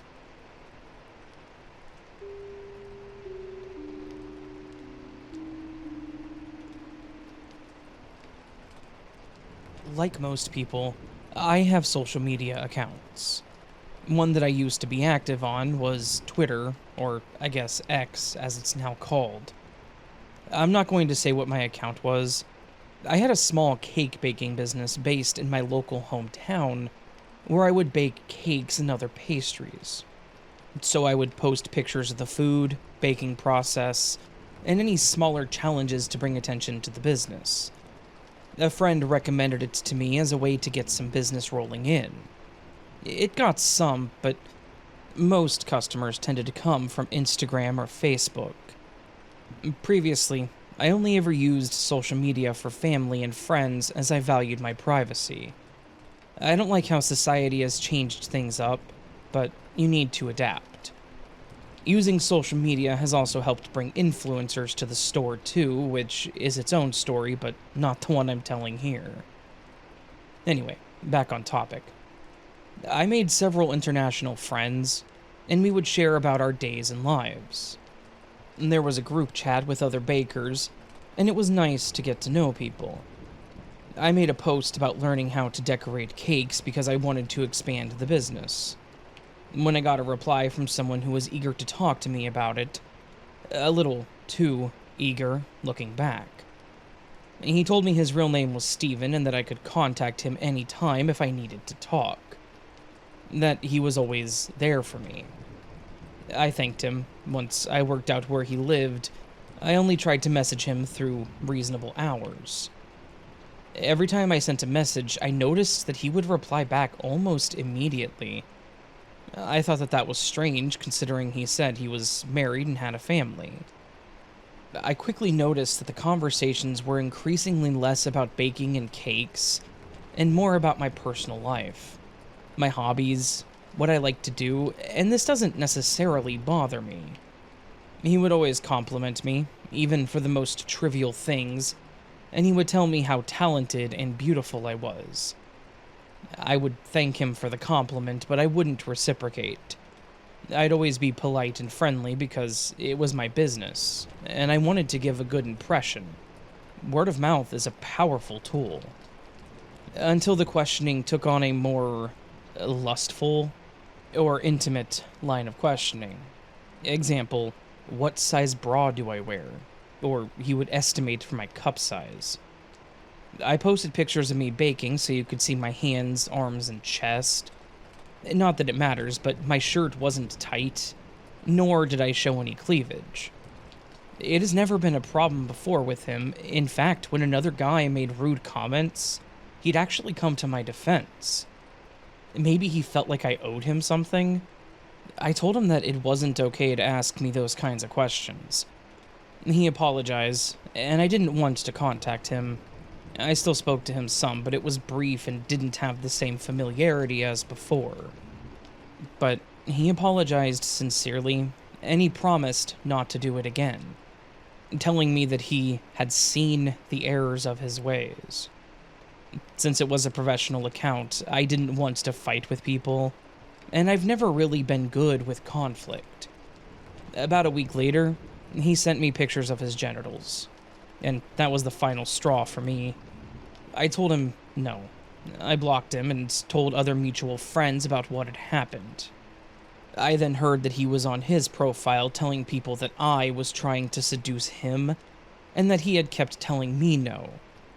I noticed some of our mutual friends were going between us both, which was disappointing. It didn't remain online. My business email started blowing up, as did my phone number with abusive calls. I debated calling the police because I figured it would die down soon enough. I noticed my account started to be followed by new accounts that would then harass me. He emailed me repeatedly, begging me to forgive him and telling me how horrible I was. Didn't I care how he had felt? I had to threaten him with legal action for him to stop. It then died down. I did notice a few suspicious accounts following me, but they haven't said anything to me yet. After a while, they unfollowed me and must have moved on. I have to admit that I check out every new account that follows me, just in case. I still sometimes post and promote on social media to generate interest in my business, as I won't let some weirdo try to stop me from doing what I love. And thankfully, he hasn't spoken to me since.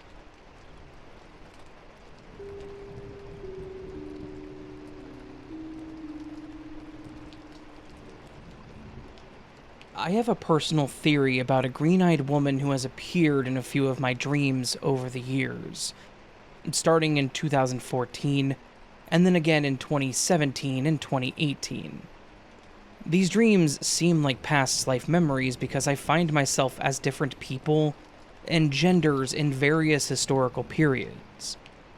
In these dreams, the green-eyed woman is always different, but always has piercing green eyes. Sometimes she's a family member, and sometimes a friend or an acquaintance. The first time I saw her in a dream, she told me it wasn't time yet when I asked her name.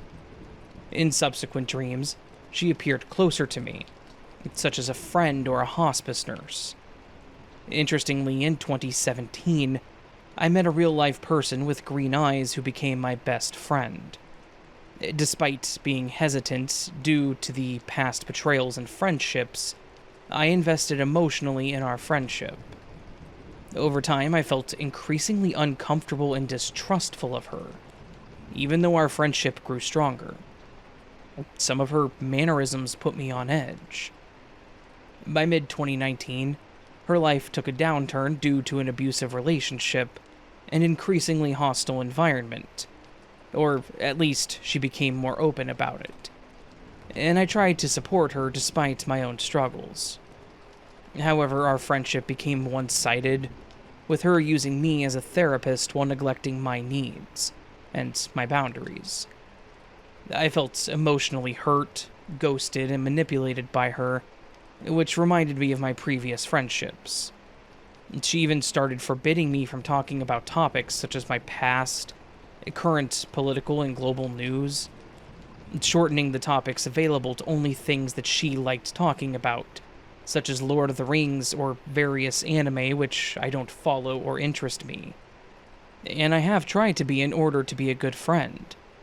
Over time, my friend changed fundamentally, which made our relationship even more challenging. I believe these dreams featuring the green-eyed woman might have been warnings about this friend, suggesting a karmic connection in past life interactions. Ultimately, I feel that the green-eyed woman in my dreams was a harbinger of the troubles this friendship would bring. But what do you think?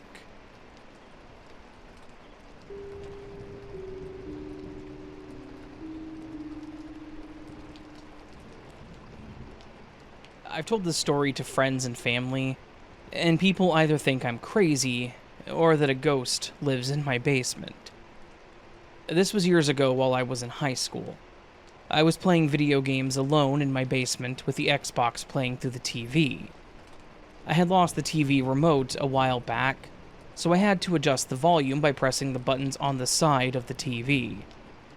The audio played through both the TV speakers, along with these cheap earbuds I had plugged into the Xbox controller. Even with the earbuds plugged into the controller, I had to stand up and walk to the TV to adjust the volume. One time while I was alone, I took my earbuds off and placed them, along with my controller, down onto the couch next to me, and I went to the TV to adjust the volume. It took me like 3 seconds to slightly adjust the volume, and when I turned around, the earbuds were unplugged from the controller and had vanished. Naturally, I look under the couch and in between the cushions for these earbuds, as I've lost stuff down in those places before. However, after about 20 minutes of searching, I could not find them.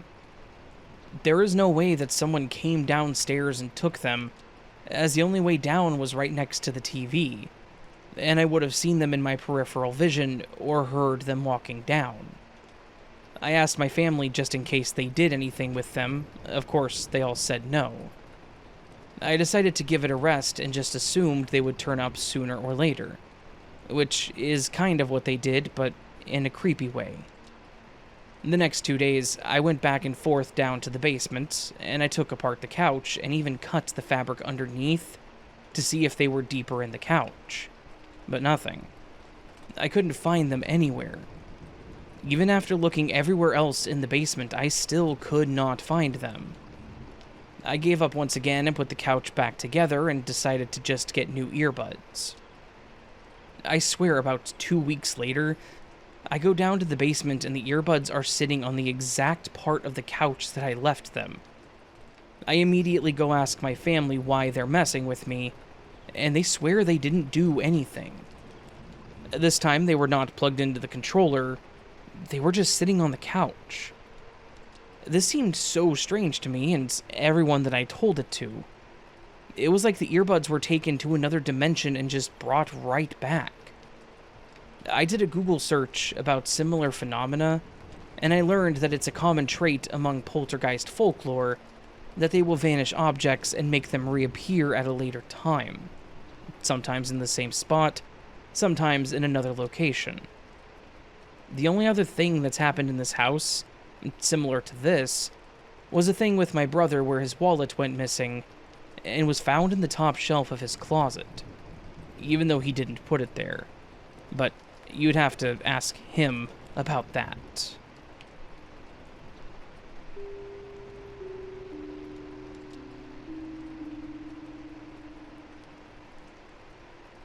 I have spent 2/3 of my life trying to debunk this one, or come up with a reasonable explanation. When I was in 5th grade, I rode the bus with a girl who was a grade or two below me. We lived on opposite sides of a rather large apartment complex, but could still walk to each other's homes. Let's call her Micah. Micah was born in Romania and had moved here a few years prior to me meeting her. She had heterochromia. Micah had brown eyes, but half of one of her irises was blue. This is relevant later. Her family was off. I went over to her apartment a few times to hang out with her, and remembered seeing a lot of unusual decor in her home. Lots of candles, a few altars, and a lot of taxidermy. Her mother would get very upset any time she brought friends over, so typically, she would sneak myself and a few of our friends in any time her mom went out shopping. My mom was pregnant at the time and often felt sick, so I never brought my friends over unless she was out shopping or at the doctor's. She had never met Micah. A lot of the other kids were scared of her, or felt uneasy around her. None of our mutual friends could explain why. I did too at times for some unknown reason, but as a fellow outcast, we stuck by each other's sides.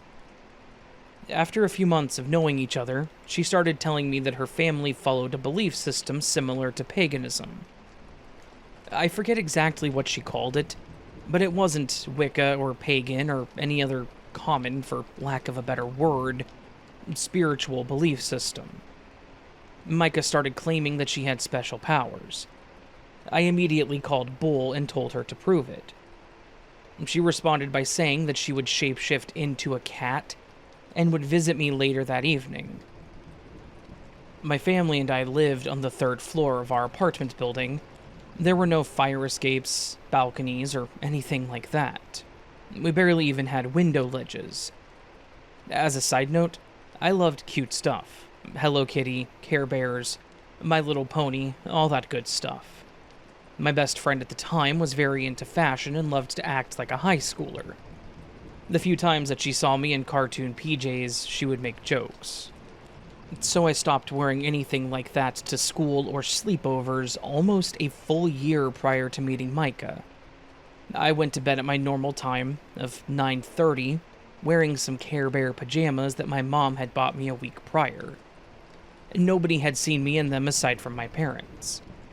Around 3 a.m. that night, I woke up to hear scratching at my window. I jumped out of bed, looked at my window, and saw a black cat staring directly at me.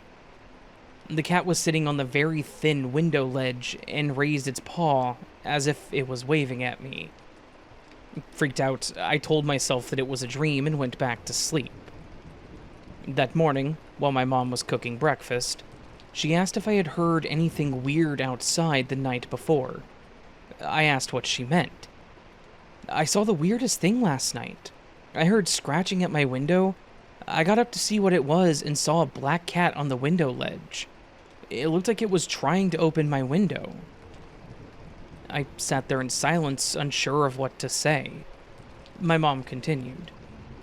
I was afraid that it was going to fall, so I brought it inside, carried it downstairs, and then put it outside.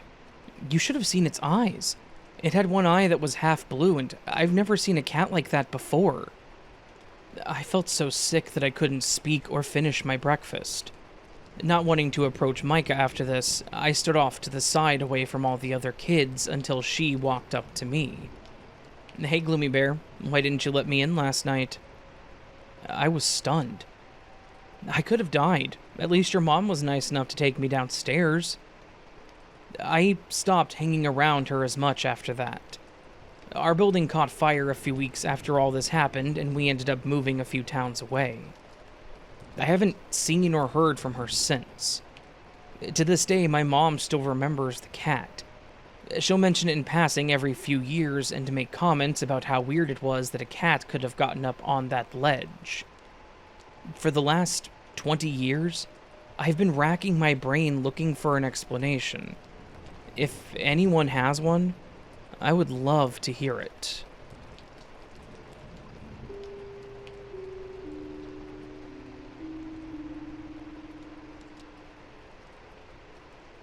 It was late July, and my girlfriend, Teresa, and I were taking a road trip to see some friends on the West Coast.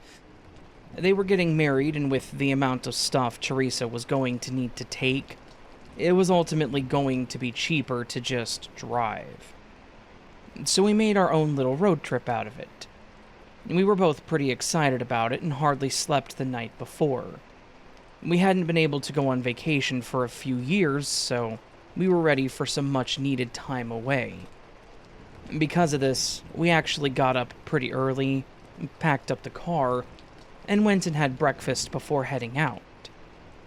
As we got further north, the surroundings became more rural and isolated. We were driving on a road surrounded by towering trees and winding areas. It was gorgeous, don't get me wrong, but it was also eerie. The trees made us look so small and insignificant, not to mention the lack of reception on these roads because of it. Still, the experience was worth it. And by the amount of pictures Teresa took, I could tell that she enjoyed it too. The only issue I had was that I was going to need to stop for gas soon. I wasn't expecting to drive through the trees to be that long, otherwise I would have stopped beforehand. Thankfully, it did seem that the state knew this was a long stretch, and we spotted a sign for gas and food coming up. So we continued on, knowing we had a planned stop and we would be in good hands. As we approached where the gas station was supposed to be, we had nearly passed it because of how run down it looked. There was a small building with the siding, or whatever it was, peeling away from the wall. From the small window in the front of the building, it looked dark in there, like it wasn't even open. The single pump itself looked ancient, like something straight out of a 1950s movie, complete with a rusty sign and analog numbers on the pump. At first I was concerned that it wouldn't even work, but as I approached it, it had signs of having been recently used.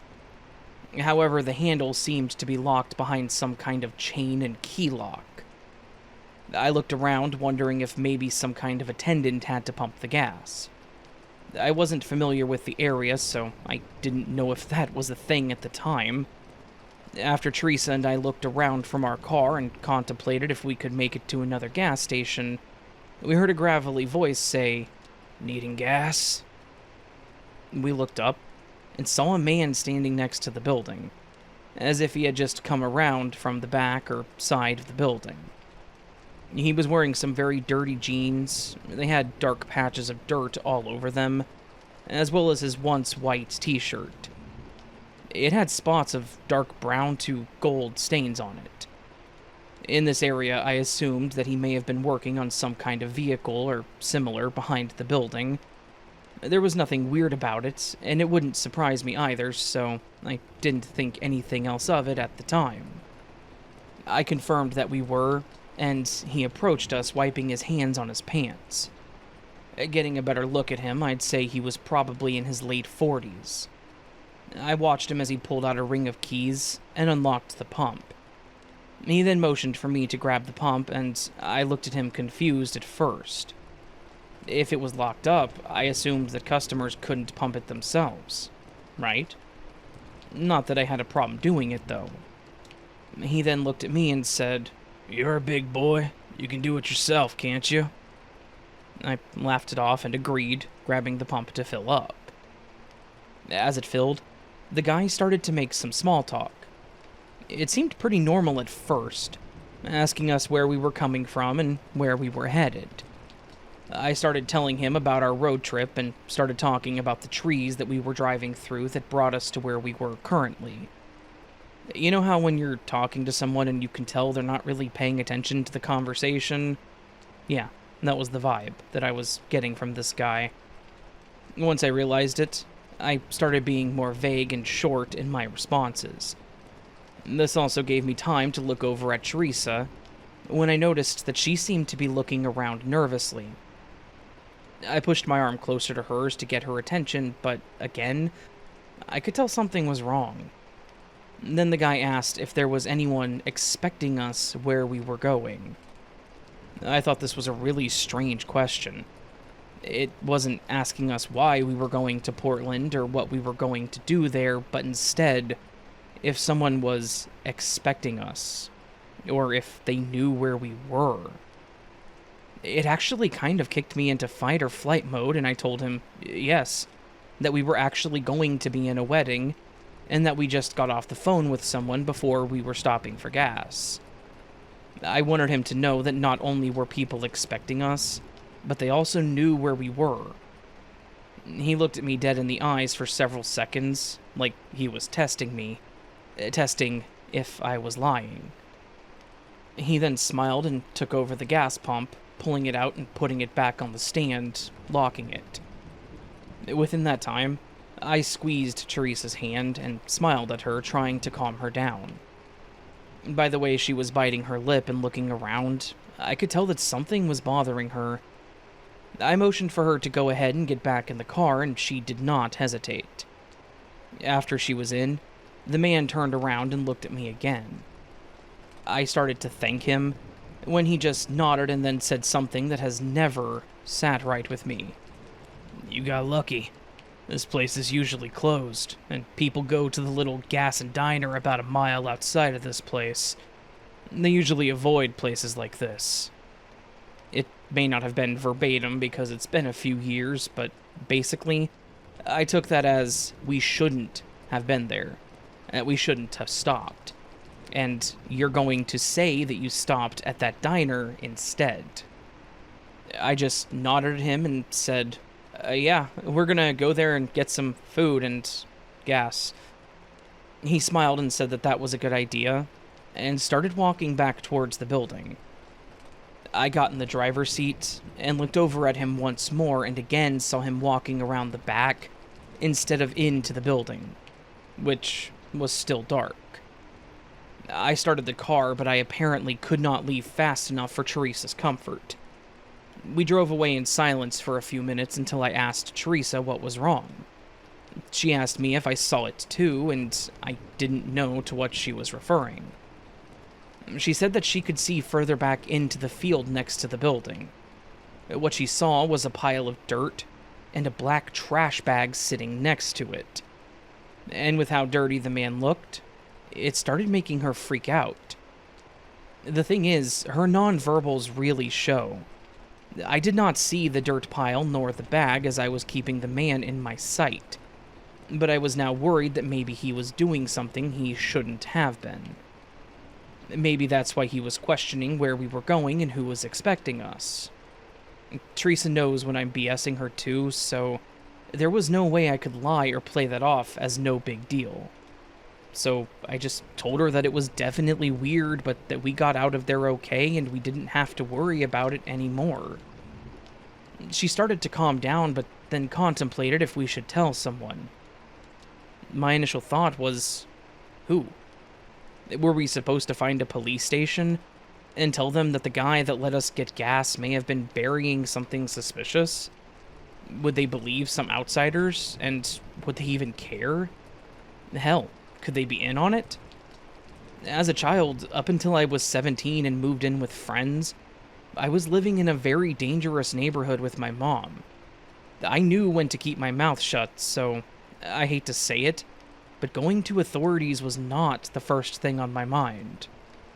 My thoughts were just to get the hell out of there and never look back. We kept driving, and just as the man told us, a mile or two out of the trees, there was another gas station with an attached diner. I contemplated stopping, thinking maybe it was best as proof that we went there, but Then I worried that maybe the guy could have had someone waiting there for us. Maybe that was the real reason for telling us to go there. Since we had a full tank, I decided to risk it, and we drove right past it. If we stopped again, it was going to be in a heavily populated city. Shortly after passing that gas station, the road turned into a highway, I assume because the speed jumped up to 65 miles per hour. But even as we sped up, there was a van that was quickly catching up to us. It was a dark green van, and the driver looked to be a large man, wearing a hat and sunglasses. I remember this vividly because of how fast he caught up with us. I thought he was going to hit us. But once he did catch up, he just stayed behind us, riding our tail. I thought I would slow down, thinking that he would just pass us, but as I slowed, so did he. Teresa noticed this too, and once again started worrying. She asked me if it was the guy from the gas station, and I could at least confirm that it wasn't the same guy. But I couldn't confirm her second suspicion, which was if it was someone following us for that gas station guy. I tried to calm her down as we kept driving for several miles with this car behind us. Finally, we came across a larger city. The signs for food, gas, and hotels were full, so we knew that it had to be a big place. I pulled off the road, and so did the car behind us. I stopped at the first hotel, but we waited in our car as the van pulled in behind us and stopped. Unlike the windshield, the windows were a very dark tint. I couldn't see anything, what they were doing, looking at, nothing. I told Teresa to lay her seat back as if she was going to sleep, and I did the same. I explained why, and after a few minutes, I heard the van drive off. Once it was completely out of sight, I pulled my seat back up, started the car, and drove off. I was not going to be stopping at the hotel that they had stopped at too. We chose another hotel, one that was on the high end and had visible cameras in the parking lot. We brought anything of value in the room with us, and even ordered room service to avoid having to leave. Yes, I was just as worried as Teresa at that point. After some food, a hot shower, and a good night's rest, we were feeling a lot better. We both agreed that it was weird, but that we were safe. There was no reason for someone to follow us, especially if we didn't do, see, or say anything, so we continued our trip as normal. It also helped that we didn't have any other weird incidents on our drive, and that we refused to stop at any little hole-in-the-wall places. The wedding went great, and on our drive back, we avoided the highway through those trees. It added a little bit of time to the trip, but it was worth it for that peace of mind. Thankfully, the incident didn't last long, even though it felt like forever. But in that moment, it was pretty terrifying. The thought that we were being followed was unreal. But I'm thankful that we remained calm and level-headed, and that it didn't escalate any further.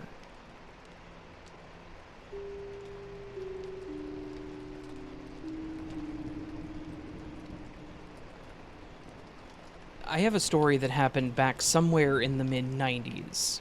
I think it was 94 or so, because I was like 9 or 10 at the oldest. For a slight bit of context, this happened at my Uncle Dave's place. I have 2 cousins. One that is a year older than me, also named David, but I'll call him D for the story so as to avoid confusion with his dad, and his little sister, Jessica. D and Jessica's mom passed away about 2 years after Jessica was born. Dave had to raise them mostly by himself. At the time of this story, Dave had just bought a new house with a fairly decent amount of property, and they had moved in about 2 months before it takes place. He had done a good amount of work to the front of the property, but he had barely touched anything away from the house, which is important, I promise. So, this took place around Labor Day. My parents and I were invited over to Dave's house to check out the new place. He was super proud of it, and was excited to have the family over. There aren't many of us, so we're pretty tight-knit. That weekend, we all went over to Dave's house. Dave was grilling burgers and brats on his old grill, and we all got situated into our random little family niches, and we were enjoying the evening. After we were all stuffed full of food, the adults leaned into that post-meal laziness, and my cousin D started complaining about being bored. He asked his dad if we could go walk around the property. He told us that we could, but that we needed to be careful because he hadn't cleaned everything up, and he mentioned that we needed to look out for snakes. So, Dee and I got up to go walk, and Jessica sprung up saying that she wanted to go too. I didn't mind, but Dee didn't want her to. Dave told him that it was either she went or we all stayed where we were, so she went with us. We started off across the yard and toward the back of the property. After a while, we got into the area where the grass was taller and started to brush against my legs. I mentioned to Dee that we probably shouldn't go back there because of the snakes that Dave had mentioned, but Dee told me to shut up and follow him, because he wanted to check out the shed. So we, of course, kept going, and I finally saw what he was talking about. On the edge of the property, half hidden by overgrown bushes and some gnarly-looking trees, it was this rustic-looking little shed. The wood looked like it was untreated, but it looked resilient, so I guess it had to have been. It was pretty messed up from what I remember. The roof sagged a bit, and the exterior was rough, but as a kid, it looked kind of cool and creepy. Dee walked up and lifted the latch on the door and pulled the door open, struggling to actually get it open. I had to step up and help him pull it because it kept getting stuck. Inside the shed, it was dim and dusty, and it was filled with old tools, some wooden crates, and just random junk. I remember that it smelled moldy and just kind of gross. We all walked in and were looking at the random items. Dee grabbed an old rusty saw and pretended to cut his arm off. I laughed, and we were talking about whatever kids talk about, when Jessica walked away from us to go into the back of the shed. After a few moments, we heard Jessica say, "Guys, look, what is that?" And when we looked over, we saw her on her tiptoes, jabbing the sharp part of a garden hoe at something hanging from the ceiling. It took a second to register what exactly was happening in front of us, and in that second, the garden hoe pierced the exterior shell of what we very quickly learned was a hornet's nest. A very large and very full hornet's nest. We watched it crack, and as soon as it did, a cloud of very angry hornets erupted from it. What followed was pure chaos. The hornets were swarming out, buzzing loudly and trying to get at us. We were all screaming and trying to grab the door, which Dee had pulled shut, which was just fantastic since, as I mentioned, it stuck pretty bad. Dee rammed into it, I was pushing it, and poor Jessica was behind us just screaming and swinging her arms. I could feel them stinging my arms and my back. We finally got the door to open, and we burst out of the shed and ran into the yard towards the house, yelling like maniacs. We ran towards the adults, and they all looked at us asking what had happened. Dee finally yelled out, "We got into a hornet's nest!" By this point, we were pretty much in the clear. The hornets had stopped following us, thankfully, and we were just all in pain and sobbing from all the stinging. Dave herded us toward the house, and my dad was already at the garden hose rinsing us off, trying to soothe some of the pain. My mom took Jessica inside to see how bad she'd gotten stung. She got it pretty bad on her head and face, more than Dee and I did. This was actually the day that we learned that none of us were allergic to bee stings, which I guess is the only positive to come out of this. In between ice packs and our sobbing, Uncle Dave scolded us, saying that he told us to be careful. Dee explained that he didn't know there were hornets in the shed, and that Jessica was the one that hit it, and, of course, Dave told him that she was younger than he was, so he was responsible. Basic parental scolding kind of stuff. It absolutely sucked, and I can still remember the level of pain that I was in. It was fairly excruciating. Thankfully, we came out mostly unscathed, minus Jessica, who ended up having a couple of scar spots on her face. They're not really noticeable, but they are there. The whole thing became known as the Hornet event in my family now, and my parents like to bring it up at family get-togethers nowadays, mostly to make fun of us. But I guess that's fair, and it's a small price to pay for that crazy event from when we were kids.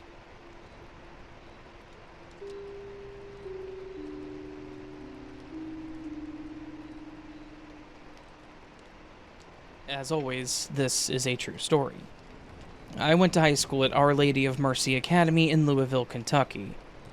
I live in the suburb of Fern Creek. Although it's moved way closer now, it was then downtown in its original building. My mother and aunt and older sister went there as well. It was built there in 1901 through 2007 when it was relocated. This meant that I got up early and boarded the city bus and rode it to a corner with a large group of other girls, and walked a block and then back in the afternoons. I had met a girl in high school who was very interested in ESP and dreams, anything like that. I told her that I fully believed in ESP, that I had it, and my mother and grandmother and an aunt definitely did too.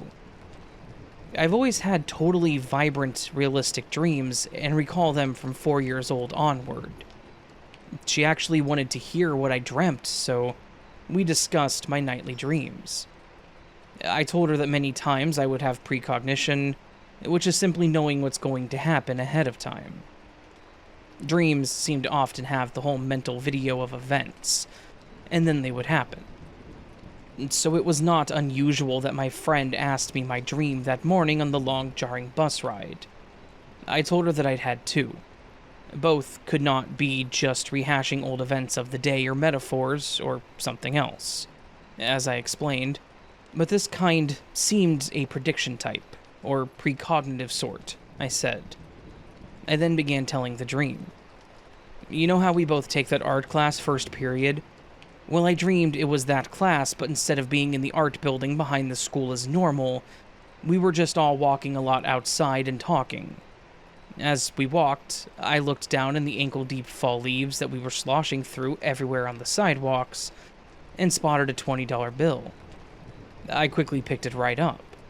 Then I spotted a $1 bill and then a second, then a third.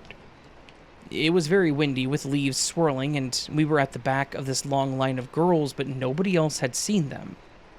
Then another 20 showed up, and then it stopped. Then there was the second dream. I was coming home and was at the end of the block from the school at the gas station, that we would go in to get Coke, candy, chips, or hot chocolate. We loved to do that after school. It dropped cocoa powder, hot water, and that was scalding, and then dropped 5 tiny marshmallows on top. Well, I had watched a machine drop the cocoa and then saw it in my right hand, and it was bumped by this huge group of girls just pressing in on me as they huddled around all the machines in a hurry before the bus came by. I was burned badly on the hand by the scalding cocoa, right between my right forefinger and thumb, and I awoke to the pain of it. She said, "Better not get hot chocolate today," and laughed. Well, the day unwound, and our tiny art teacher, Sister Rosarita, said that we were going to go on a tiny field trip down to a world-famous place in our own city, Hadley Pottery, to see the pieces made there. She knew there was no prior mention of it or permission slip in advance, but she some way pulled it off. We all excitedly said yes. We filed into a long, orderly line, fully clad in wool plaid skirts, white rounded collar blouses, and dark blue Wesleys, a 4 gold button vest with 2 pockets, and the embroidered school logo in red on it. We went in twos and went about 3 blocks maybe, led by our teacher. Going home after the interesting tour, I was walking with my friend. We both looked at each other and then scanned the ground in the swirling ankle-deep leaves as the wind picked up. We were in the back of the entire line. Suddenly, I stopped down, picking up a $20 bill, and then a one, and then another, and then another. And Christy then nabbed the last 20. It really started our day off interesting as we had the dough now. So, after school, we noticed how cold it had become, still blowing so hard. A larger group than usual huddled by all the machines as I got a Coke. Suddenly, this girl thrust a blazing hot cocoa at me, saying, "Can you hold this?" She struggled to put her money away and find her gold medal blue motor coach token for the ride home. I said sure. I put my Coke in my left hand and held her chocolate.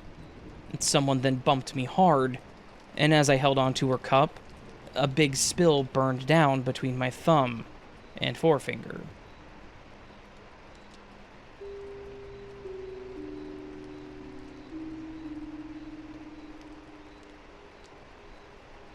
So, I have a bit of a creepy, or I guess more so really strange story that happened a good while ago.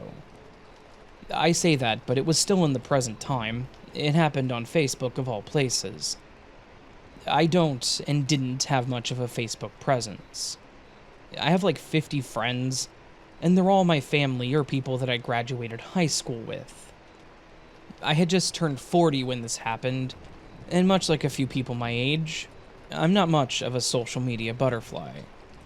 I don't care for the tech world, but I can navigate most things. It was a pretty normal day, nothing too crazy. I logged into Facebook because my sister said that she had sent me something on there, and she is the social media type, unfortunately. So I went to the page and then went to my messages. I was a bit surprised to see a message from someone I hadn't spoken to in a few years. Okay, maybe more than a few years. Nearly a decade and a half. This guy that I went to high school with, that I used to be good friends with back then, and we're just going to call him Chad. Like I mentioned, Chad and I were good friends way back, but we just hadn't spoken in a long time. The message was pretty simple. Just a, "Hey, T, how have you been?" I responded to him, just thinking that he was reaching out to me to catch up. I told him that I was doing well, that life was going all right, and then asked how he was doing. He responded with, "Honestly, not great." I asked what had happened, what was wrong, and he told me. "Well, T, I lost my job a few weeks ago, and I've been struggling with a lot of things. I haven't been able to pay my rent or for my car, and it's just really difficult to keep going." It was an unfortunate story, and I felt terrible for him, but my mind immediately went to, he's gonna ask me for money, isn't he? I was actually surprised that he didn't. I had told him that I was sorry that things were rough, and mentioned that I could sympathize, and that I wasn't immune to the stresses of life. I expected the message that he sent back to say, "Can I borrow $20?" But instead, he said, "It's rough out there. I just wanted to reach out to you to say that I always appreciated you, T. You've always been a great friend, and I wanted to say that if anything ever happens to me, you were an awesome friend. I'm so sorry that we grew apart." I was a bit taken aback by this. Definitely not what I had expected. I told him that he was a great friend too, and that I appreciated him and that we could always catch up. I tried to basically say that we could make up for lost time in the near future, and he just responded with, "Yeah." It was concerning. It sounded like he may have had plans to do something to himself, but there wasn't much that I could do about it. He said that he had to go, but that he looked forward to catching up, and I told him the same, and that was that. Again, I was worried, but what more could I do for him? I decided I would wait a couple of days and check in on him again on Facebook and see if he was doing any better. And maybe set up a time to get lunch. You know, the things you do with old friends, if that makes sense. As it turned out, I didn't have to reach back out to him. 3 days later, I got another message from him, and once again it just said, "Hey." I responded with a hi and then said, "I was just thinking about you, man. I hope you're doing alright. I expected the conversation to continue from there, but his response was just a URL. A seemingly random link to a page that I can't remember. I know now that clicking random links is a stupid thing to do, but at the time I was concerned for my friend and didn't think anything of it. Thankfully, it wasn't malware, but what it was, well, I kind of wish that it was malware. I clicked the link and it loaded a video page like YouTube, but it definitely was not YouTube. I don't recall the site, but it was a video repository like YouTube or Dailymotion. I hit play on the video thinking maybe this was just going to be a funny video or something, but it was weird. It was a video of a dimly lit room at first. Nothing happened for a few seconds. But then a man walked into the frame. Not just any man, but a man wearing a ski mask and literally nothing else. Literally nothing else. This was weird and kind of creepy in and of itself, but then I watched this man in all the glory of the day he was born grab a half-gallon of chocolate milk off a table and chug it. It was more like he poured it all over his face and got some of it into his mouth, making a really gross chocolate milk mess. And that was the whole video. It just ended after that. I just sat there for a moment, trying to figure out what it was that I had just watched. I closed it, went back to Facebook, and sent Chad a message saying, "Hey, so what the hell was that?" He just replied with a smiley face, and then he went offline and didn't say anything more in that conversation. I was confused. I was very, very confused. What was that video? And why did Chad send it to me? Worse yet, the next day when I checked my messages again, I was thinking that I was going to ask Chad about it. I found that his account had been completely changed. The name was no longer Chad. It was another name. The profile picture had been changed, the bio had been changed, and everything about him was something completely different. So, with this, I have to assume that his account was hacked or compromised. But I have questions.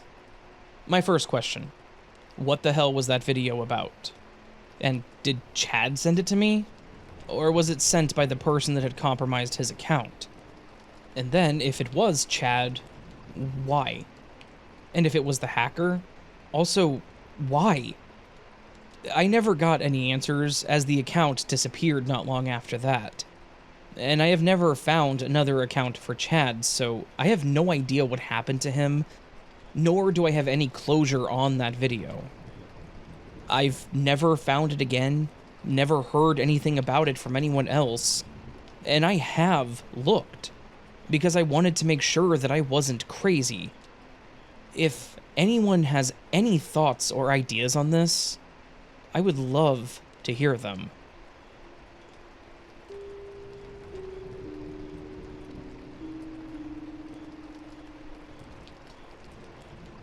When I was 13, I once woke up to a really weird dream of my dog biting one of my friends.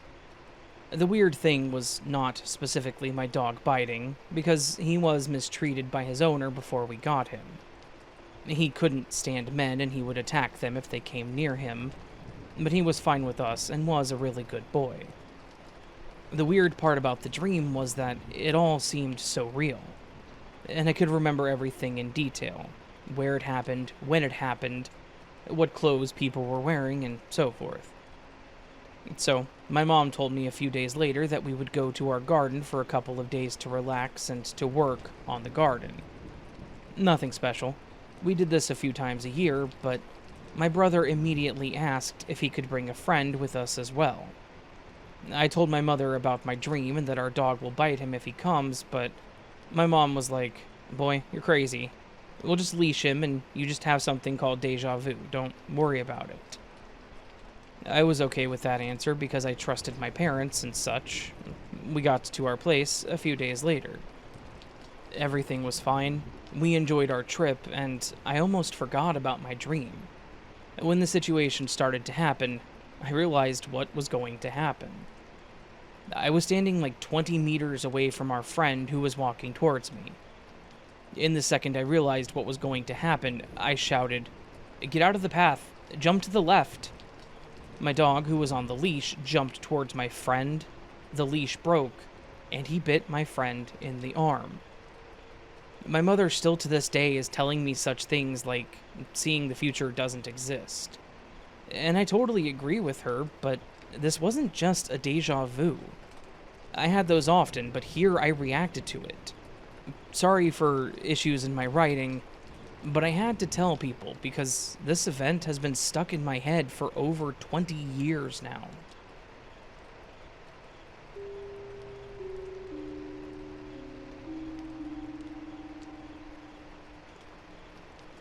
I was invited to a friend whose family grew up next door to us. We've known each other a lifetime. Greg was having one huge Halloween party, and my mom, sister, and dad were all invited. Now, he was grown with grown working kids. The artwork on his Halloween decor was outstanding, and his land was quite substantial. Every inch seemed adorned with neat and cute things, and everyone was in costume. My sister, mother, next door neighbor girlfriend, the host's sister, and I sat at an amazingly decorated garage that was huge. We sat at a table big enough for us all, and my friend, Brenda, brought over her daughter. She said, after my 6th beer, that she had to have me read her adult daughter's tea leaves. She wanted to know if she was ever going to have children also. I admit it, I was bombed, blitz, inflicted drunk, or whatever terminology is current today. I told her yes. Then, what her husband-to-be looked like. His last name, and how it was spelled very unusually. I drew a picture of him on her napkin, said his profession, and that she would have a son and then a daughter. She wrote all this down and kept it to this day. It all actually happened as I said, and I always felt afterward that it scared them of me, which was unfortunate.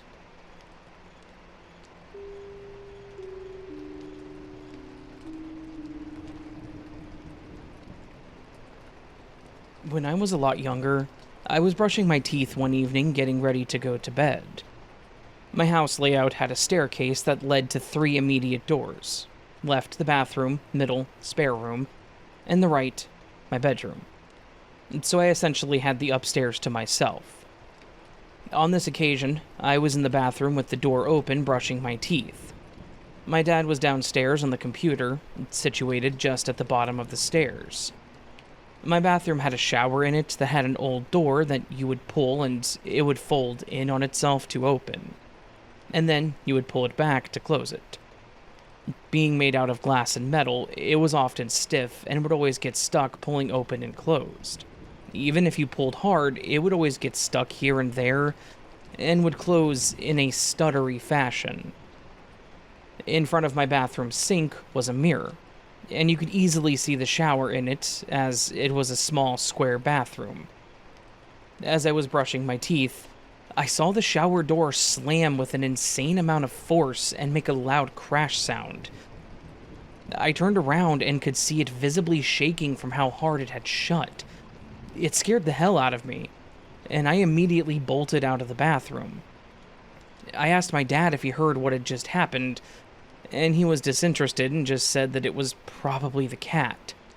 Obviously completely oblivious to what had just happened, and he had just heard an annoying bang noise above him. But I honestly saw this stiff door slam like someone threw all of their weight behind it, right behind me. There was no wind, but even if there was, there's no way that any wind would have that much force to close that shower door to the point that the whole shower was shaking.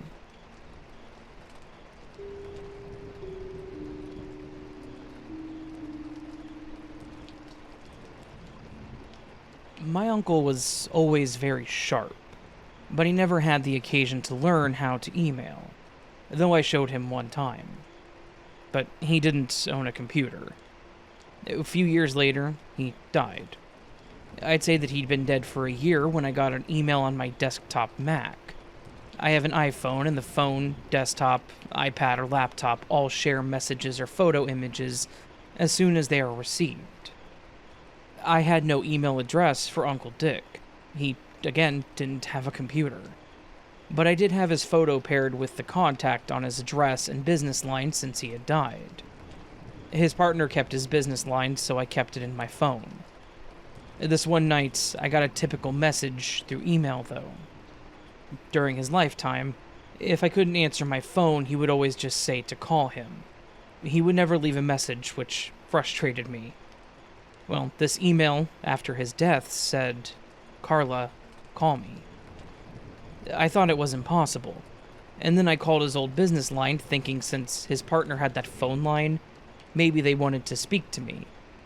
No, they said they had not called nor emailed me neither.